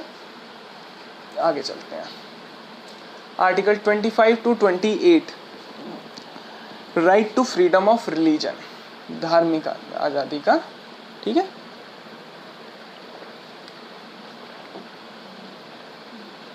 चलिए ये देखते हैं धार्मिक आज़ादी किस तरीके से दी गई है, क्या क्या है बातें।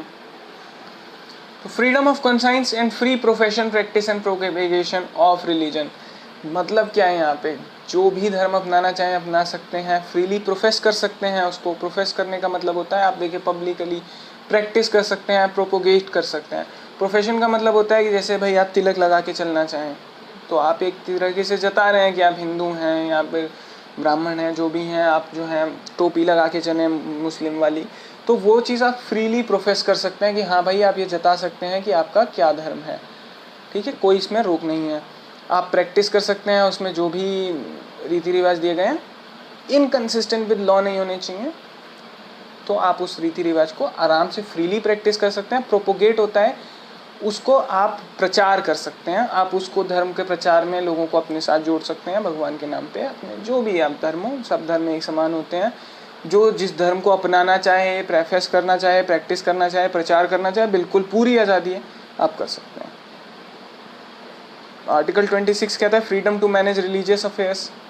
जो भी रिलीजियस मसले हैं आप उनको आसानी से मैनेज कर सकते हैं। No one is going to stop you in this, okay.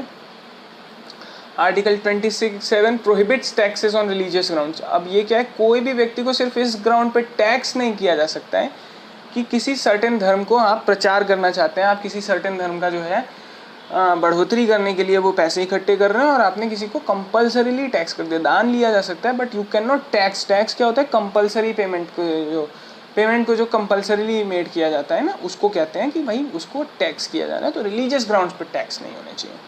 Freedom as to attendance at religious ceremonies in certain educational institution. State own जितने भी एजुकेशनल इंस्टीट्यूशंस हैं, स्टेट मैनेज जितने भी एजुकेशनल इंस्टीट्यूशंस हैं, सबसे पहली बात वहाँ पे कोई भी धार्मिक शिक्षा नहीं दी जाएगी। किसी भी प्रकार की धार्मिक शिक्षा स्टेट ओन्ड उसमें नहीं दी जानी चाहिए। पहला पॉइंट तो ये है। दूसरी बात, अगर कोई रिलीजियस सेरेमनी हो रही है तो बिल्कुल व्यक्ति को अधिकार है कि वो चाहे तो अटेंड करे, ना चाहे तो ना करे। No one can force him कि नहीं भैया आज तो हवन है, आज तो आपको आना ही पड़ेगा, है ना। रिलीजियस सेरेमनीज अटेंड करने के लिए फोर्स नहीं कर सकते, ठीक है। आपकी इच्छा है, मैंने शुरू में भी बताया, आप जो धर्म चाहें अपनाएं, जैसे धर्म मर्जी अपनाएं, ना अपनाना चाहें कोई धर्म, भगवान को नहीं मानना चाहें ना अपनाएं, this is up to you. Okay, तो this is up to you. यहाँ पे हमने right to freedom of religion 25, 26, 27, 28 ये भी देख लिया। आर्टिकल 29 की बात करते हैं अब। चलिए देखें आर्टिकल 29 किस मसले में बात करता है। तो protection of interest of minorities, यहाँ पे आर्टिकल नंबर 29, 30 क्या इंटरेस्ट देते हैं, कल्चरल एंड एजुकेशनल राइट्स कहते हैं इनको, ठीक है, कल्चरल एंड एजुकेशनल राइट। देखो साथ साथ नोट्स बनाते चलना, ज़्यादा बेहतर रहेगा, रिटेन करने में आसानी होगी, और इसके PDF नोट्स भी आपको अवेलेबल हो जाएंगे कुछ दिन में। अगर आप चाहें तो मैं आपको लिंक वगैरह भी दे दूंगा जहाँ से आप इसको डाउनलोड कर सकते हैं, या किसी चैनल पे या किसी तरीके से मैं देखता हूँ कैसे करना है उस चीज़ को। इन केस अगर आप चाहें कमेंट करके बताइएगा। मैं PDF देखो बनवाना पड़ता है, करना पड़ता है ना, तो ये काफ़ी डिटेल टॉपिक है। चाहोगे व्यूज़ वगैरह रहेंगे, लोग अगर डिमांड आती है तो मैं PDF नोट्स भी दे दूँगा, बट साथ साथ नोट करते रहोगे। वेरी वेरी फ्रूटफुल सेशंस हैं ये। इतने फ्रूटफुल सेशंस आपको यूट्यूब पे फ्री में ऐसे नहीं मिलेंगे, ये मैं लिख के दे रहा हूँ, ठीक है। ATP क्लासेस की तरफ से ही ये आपको मिल रहे हैं, इस चीज़ का ध्यान रखना, लाइक करते जाना, ठीक है। तो प्रोटेंट शेयर भी ज़रूर करना दोस्तों के साथ। चलिए इन सब चीज़ों की चर्चा करेंगे बाद में। तो 29 और 30 की डिटेल्स देखते हैं यहाँ पे। कल्चरल एंड एजुकेशनल राइट्स की बात करते हैं यहाँ पे 29 और 30। तो article 29 of the Indian constitution protects interest of minorities. Simple सी बात है, यहाँ पे जो माइनॉरिटीज़ हैं उनके इंटरेस्ट को प्रोटेक्ट किया जा रहा है। Any section of the citizens residing in the territory of India और any part thereof having a distinct language, script और culture of its own shall have the right to conserve the same. कोई भी ऐसा section है समाज का, लोगों का, ठीक है, जो टेरिटरी ऑफ इंडिया के अंदर रहते हैं सबसे पहले तो, या फिर उसके किसी भी पार्ट में रहते हैं जिनका अलग लैंग्वेज है। बहुत देखो डाइवर्स कंट्री है, छोटे छोटे रिलीजन्स हैं, छोटे छोटे लैंग्वेज बोलने वाले बहुत सारे आपको ट्राइबल्स मिल जाएंगे यहाँ पे, बहुत सारे लोग मिल जाएंगे जिनकी डिस्टिंक्ट लैंग्वेज होती है, स्क्रिप्ट अलग है, कल्चर उनका अपना है। उनको पूरा राइट है कि वो उसको कंजर्व करें, वो उसको किसी भी तरीके से अपने आने वाली पीढ़ी को उनकी बातें सिखाना, उनको ट्रेन करना, इस चीज़ को लेके अपनी चीज़ों का प्रचार करना, तो कंजर्व करने का पूरा अधिकार है उनको वहाँ पे। दूसरी पॉइंट ये है, no citizen shall be denied admission into any educational institution maintained by state और receiving aid out of state. कोई भी ऐसा एजुकेशनल इंस्टीट्यूशन है जो स्टेट द्वारा मेंटेन किया जा रहा है या स्टेट से एड रिसीव कर रहा है, मदद रिसीव कर रहा है, फंड्स स्टेट फंड्स को रिसीव कर रहा है जो मदद के तौर पे, अगर ऐसा एजुकेशनल सिस्टम किसी की रिलीजन, रेस, कास्ट, लैंग्वेज या इसमें से किसी भी चीज़ पे किसी को एडमिशन डिनाई करता है, ये बिल्कुल एक्सेप्टेबल नहीं होगा, ये फंडामेंटल राइट्स का हनन माना जाएगा। इसलिए यहाँ पे ये चीज़ भी कवर की जाती है एजुकेशनल और कल्चरल राइट्स में आर्टिकल 29 के अंदर। अब आर्टिकल नंबर 30 क्या कहता है ज़रा देखें।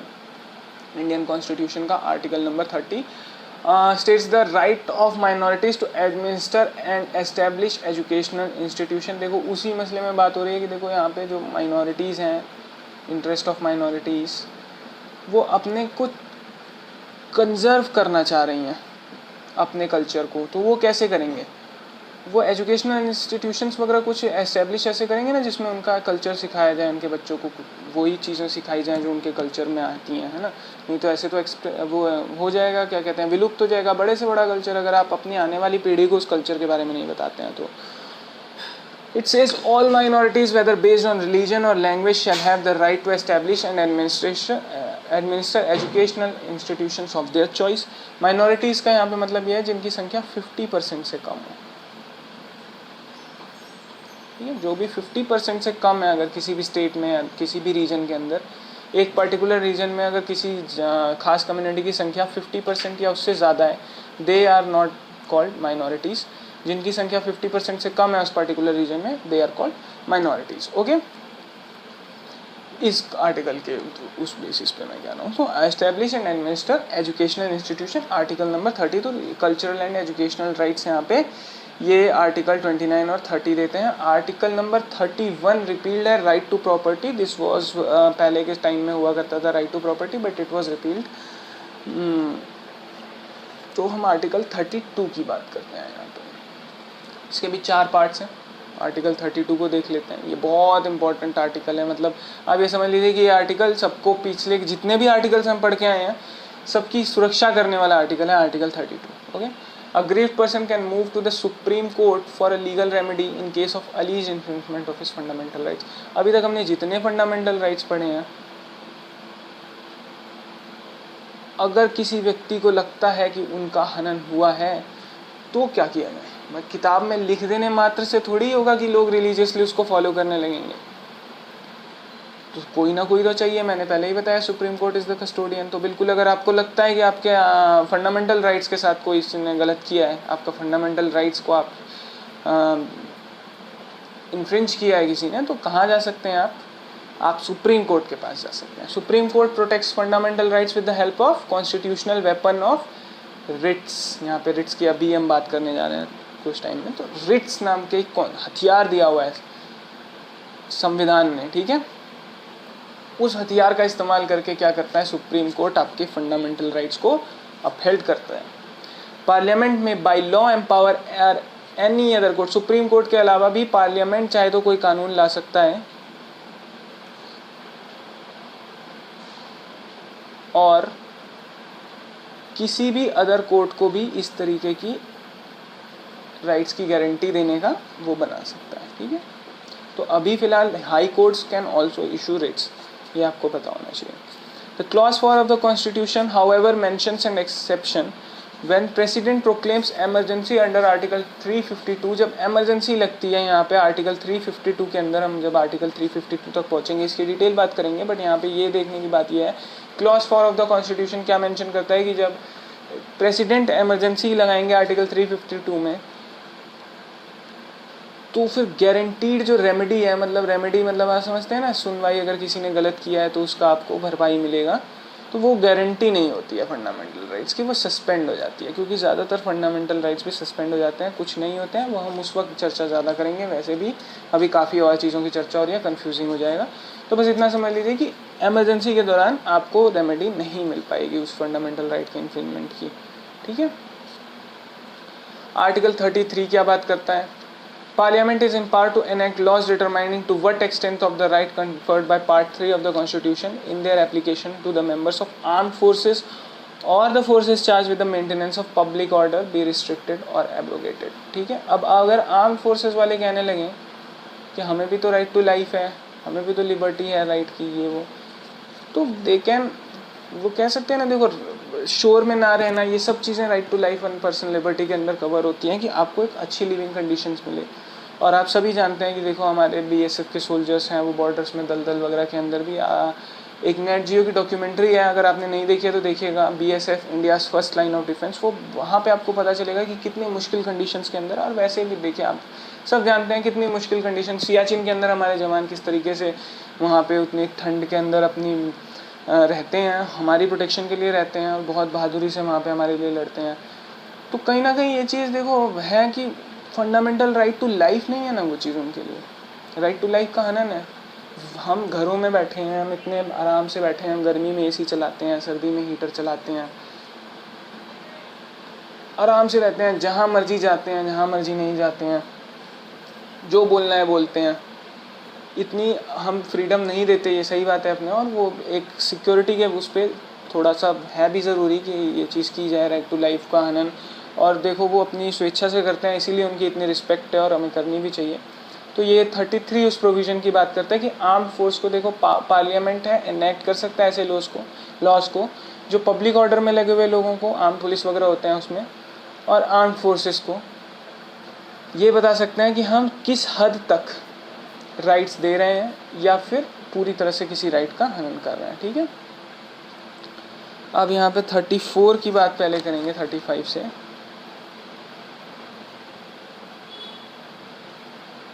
तो 34 यहाँ पे क्या कहता है? Restriction on rights confirmed by the spy martial law is in force in any area, ठीक है। तो ये पार्ट जो भी जितना पार्ट 3 के अंदर 34 के अंदर यहाँ पे बात हो रही है कि अगर किसी एरिया में मार्शल लॉ लगा हुआ है तो उसमें जो रिस्ट्रिक्शंस हैं उसकी बात करता है आर्टिकल नंबर 34। मतलब कि राइट्स जो हैं, जो भी पूरे फंडामेंटल राइट्स हैं अभी तक दिए हुए, उनको जो है यहाँ पे कन्फर्ट जो किए गए हैं लोगों के ऊपर अगर मार्शल लॉ लगा हुआ है तो उस पर क्या रिस्ट्रिक्शन लगेंगे, वो बात हम देखते हैं आर्टिकल 34 के अंदर। मार्शल लॉ के बारे में भी हम पढ़ेंगे तो इसको और डिटेल में जानेंगे, जैसे प्रेसिडेंट्स रूल का था। आर्टिकल 35 यहाँ पे, the power to make the laws to give effect to certain specified fundamental right shall vest only in the parliament not in state legislature. ठीक है, ऐसे कानून बनाना जो फंडामेंटल राइट्स को असरदार कर सके, जो फंडामेंटल राइट्स को लागू कर सके, उस तरीके के कानून स्टेट लेजिस्लेचर नहीं लाएगा, सिर्फ यूनियन पार्लियामेंट लाएगा। ये 35 का कहना है। ठीक है, तो अभी हमने बात की थी रिट्स की, कि कैसे सुप्रीम कोर्ट्स को, हाई कोर्ट्स को हथियार हैं कि भैया वो रिट्स इशू कर सकते हैं। हथियार हैं ये, कैसे हथियार हैं कि जितने भी कॉन्स्टिट्यूशनल राइट्स हैं, कॉन्स्टिट्यूशनल नहीं, फंडामेंटल राइट्स हैं, उन राइट्स को प्रोटेक्ट कैसे किया जाए। तो कुछ तो होना चाहिए ना भाई, अगर किसी ने इन्फ्रिंज कर दिया उसे डर तो होना चाहिए ना किसी बात का। किसने क्या, स्टेट ने अगर इन्फ्रिंज कर दिया तो देखो भयभीन होए न प्रीत, डर दिखाना पड़ता है सभी को। यहाँ पे रामायण में ये बात कही गई है, उसी बात को फॉलो करते हुए डर दिखाने के लिए 5 रिट्स हैं। ठीक है, जो कोर्ट्स के पास हैं, राइट्स हैं रिट्स के, उनकी बात करते हैं। तो सबसे पहला है habeas corpus, you may have the body. इसका मीनिंग है, वो हेबियस कॉर्पस का वर्ड का मतलब है you may have the body. ठीक है, या to have the body. Purpose क्या है, to release a person who has been detained unlawfully whether in prison और इन प्राइवेट कस्टडी। अभी डिटेंशन को लेकर हमने इतने लॉज पढ़े, अगर किसी का इन्फ्रिंज हो जाता है तो क्या करेंगे, तो कोर्ट इसी रिट को इस्तेमाल करेगा और कहेगा कि हेबियस कॉर्पस का रिट इस्तेमाल कर रहे हैं और आप रिलीज़ कीजिए उस पर्सन को, I want to have the body, उसकी बॉडी को आप यहाँ पे पेश कीजिए, आप you can not detain it. हाँ, तो यहाँ पे हेबियस कॉर्पस की यहाँ पे बात होती है। This kind of writ is issued to protect personal liberty of an individual, जैसा कि हमने भी पढ़ा था, पर्सनल आज़ादी, किसी की भी पर्सनल लिबर्टी को प्रोटेक्ट करने के लिए होता है, against the arbitrary action of both the state and private individuals. कोई भी स्टेट या प्राइवेट कस्टडी में भी अगर आपने किसी को पकड़ के रखा, तो हेबियस कॉर्पस में यही होता है कि किसी की प्राइवेट लिबर्टी को यहाँ पे आप लिबर्टी की राइट को आप यहाँ पे बचाते हैं, कोर्ट बचाते हैं। The aggrieved person can even claim for compensation against such action. तो ये जो भी एक्शन किया जाता है उसके खिलाफ अगर कंपेंसेशन मांगना चाहें तो वो भी मांग सकते हैं हेबियस कॉर्पस के अंदर। ये बात नोट डाउन कर लो। मैंडेमस, मैंडेमस का मतलब होता है टू कमांड। ठीक है, literally means command, to secure the performance of public duties by lower court, tribunal और पब्लिक अथॉरिटी। मतलब ये जो भी है, लोअर कोर्ट है कोई अगर, या कोई ट्रिब्यूनल है या कोई ऐसी पब्लिक अथॉरिटी है जिसने जो है परफॉर्म किया है, पब्लिक ड्यूटीज को नहीं परफॉर्म किया है, तो उसकी सिक्योरिटी करने के लिए यहाँ पे, और इसको डिटेल में देखते हैं। This kind of writ is issued against inferior court for purpose of enforcing legal rights only. तो ये लीगल राइट्स के लिए होता है रिट, इंफीरियर कोर्ट्स के खिलाफ दिया जाता है। मतलब अगर कोई सुपीरियर कोर्ट है तो वो मैंडेमस की रिट का इस्तेमाल अपने से इंफीरियर कोर्ट या फिर ऐसी किसी इंफीरियर कोर्ट या फिर ऐसी किसी भी पब्लिक अथॉरिटी ट्रिब्यूनल के खिलाफ कर सकता है, उसे कमांड करने के लिए। This writ can not be issued against the president and the governor. President और गवर्नर को कमांड नहीं कर सकती जुडिशरी, ये सिंपल समझने लायक बात है। Private rights can not be enforce by the writ of the mandamus. Private rights की बात नहीं करता है यहाँ पे किसी के भी ये चीज़। ठीक है, अब अगला है यहाँ पे सर्शरी लिखा है बट प्रोहिबिशन की बात करते हैं पहले। ठीक है, तो प्रोहिबिशन का हिंदी मतलब, अब मीनिंग ऑफ द वर्ड तो प्रोहिबिशन, तो प्रोहिबिशन होता है टू रिस्ट्रेन, यहाँ पे इसका मतलब होता है किसी को रिस्ट्रेन करना, किसी को रोकना, प्रोहिबिट करना। To prohibit an inferior court from continuing the proceeding in a particular case where it has no jurisdiction to try।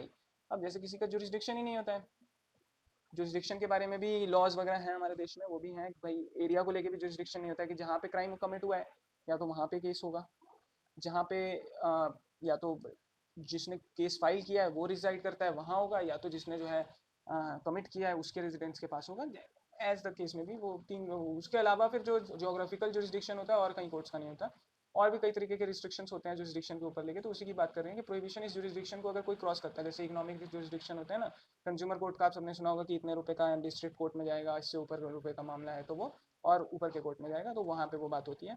This kind of writ is issued by the higher courts to the lower courts or quasi judicial bodies when the latter exceed their judicial authority। judicial authority को exceed अगर आप करेंगे, अपनी jurisdiction से बाहर जाके कोई फैसला सुना देंगे, तो फिर ऊपर वाला कोर्ट आपको प्रोहिबिशन करेगा, प्रोहिबिट करेगा, ये बोलेगा कि भैया आपने तो अपनी जुरिस्डिक्शन लॉन्ग दी, बट हम इसको क्या कर रहे हैं, हम आपको रोक रहे हैं, प्रोहिबिट कर रहे हैं चीज करने से।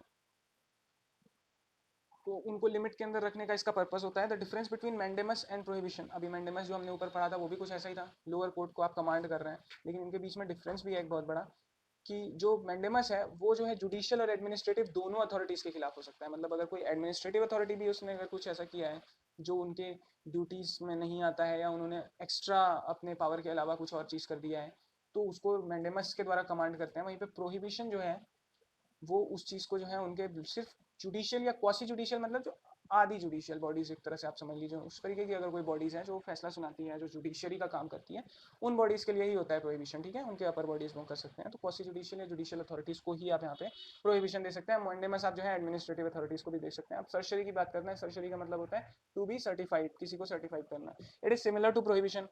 अभी प्रोहिबिशन हमने देखा, उसके सिमिलर ही है ये। Issued writ is to quash the order of a lower court or decision of a tribunal in excess of its jurisdiction। अब किसी ने ऑर्डर पास कर दिया, अभी किया नहीं था, they are trying that matter, ठीक है। अगर वो अभी मैटर को ट्राई कर रहे हैं तो फिर जो है यहाँ पे आप प्रोहिबिट कर सकते हैं, but in case they have passed an order, ठीक है, तो क्या करेंगे, तो आपको वो ऑर्डर क्वाश करना होगा, तो उसके लिए आप सर्शरी का यूज करते हैं, ठीक है। The purpose of this writ is to secure that jurisdiction of an inferior court or tribunal is properly exercised and that it does not usurp the jurisdiction it does not possess। ये बात मैंने बता दी कि properly exercise होना चाहिए, जरूरी है ये चीज़। आखिरी है वो वारंटो। वो वारंटो का मतलब होता है व्हाट इज योर अथॉरिटी, भाई तुम्हारी अथॉरिटी क्या है, ठीक है। To restrain a person from holding a public office which he is not entitled, ठीक है। आप भाई issue to ensure that the person holding a public office is qualified to hold the office. अब कोई ऐसे ऑफिस को आप निर्वहन कर रहे हैं जिसके लिए क्वालिफाइड ही नहीं है ना, सिंपल सी बात है। तो क्या पूछेंगे भाई तुम्हारी अथॉरिटी क्या है, you don't have any authority कि तुम इस ऑफिस के दिए हुए पावर्स का इस्तेमाल करो, ठीक है। तो इनकेस अगर ऐसा कुछ होता है तो वो वारंटो के रिट का इस्तेमाल होता है। ये 5 रिट्स थी, इसके नोट्स ले लिए होंगे, आप इसका स्क्रीनशॉट भी ले सकते हैं। मैं इसको थोड़ा सा क्लियर कर देता हूँ आपके लिए। और ये बहुत इंपॉर्टेंट है रिट्स। आज का तो पूरा लेक्चर में एक एक टॉपिक जो भी था सब आपके एग्जाम के पॉइंट ऑफ व्यू से बहुत इंपॉर्टेंट टॉपिक था, और मैंने जितना हो सका उतने डिटेल में इसको कवर करने की कोशिश की। अब नेक्स्ट टॉपिक हम देखते हैं अमेंडेबिलिटी। वैसे काफ़ी लंबा हो गया वीडियो, चलो नेक्स्ट वीडियो में हम अमेंडेबिलिटी की बात करेंगे, ठीक है।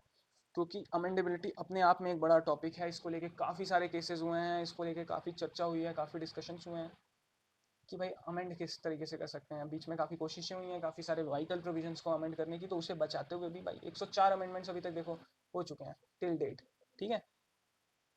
उसके बाद फिर जुडिशियल रिव्यू के अंदर आप देखते हैं कि क्वाश भी किए गए हैं 7 बार अभी तक, और रिसेंटली अभी एक बार करंट अफेयर्स के अंदर भी आपके लिए इंपॉर्टेंट है कि रिसेंटली भी अभी एक 97th जो है अमेंडमेंट एक्ट है, उसको भी partially on the basis of the way, क्योंकि उस पर स्टेट से अप्रूवल नहीं लिया गया था, उसको मैं कभी और कवर कर लूंगा, तो उस बेसिस पे उसको क्वेश्चन किया गया। But there is judicial review amendability को लेके भी होता है, जुडिशियल रिव्यू की अभी मैंने बात करी थी, तो उन सब चीज़ों को भी अब हम नेक्स्ट लेक्चर में देखेंगे। और उसके साथ अमेंडेबिलिटी के साथ हम अपने directive principles of state policy DPSP देखेंगे पार्ट 4 में, ठीक है। तो ये आर्टिकल 36 से लेके आर्टिकल 51 तक आपको DPSP देखने मिलता है। ये देखो साथ साथ आर्टिकल भी याद होते जाएंगे इसके। 1 to 4 आपका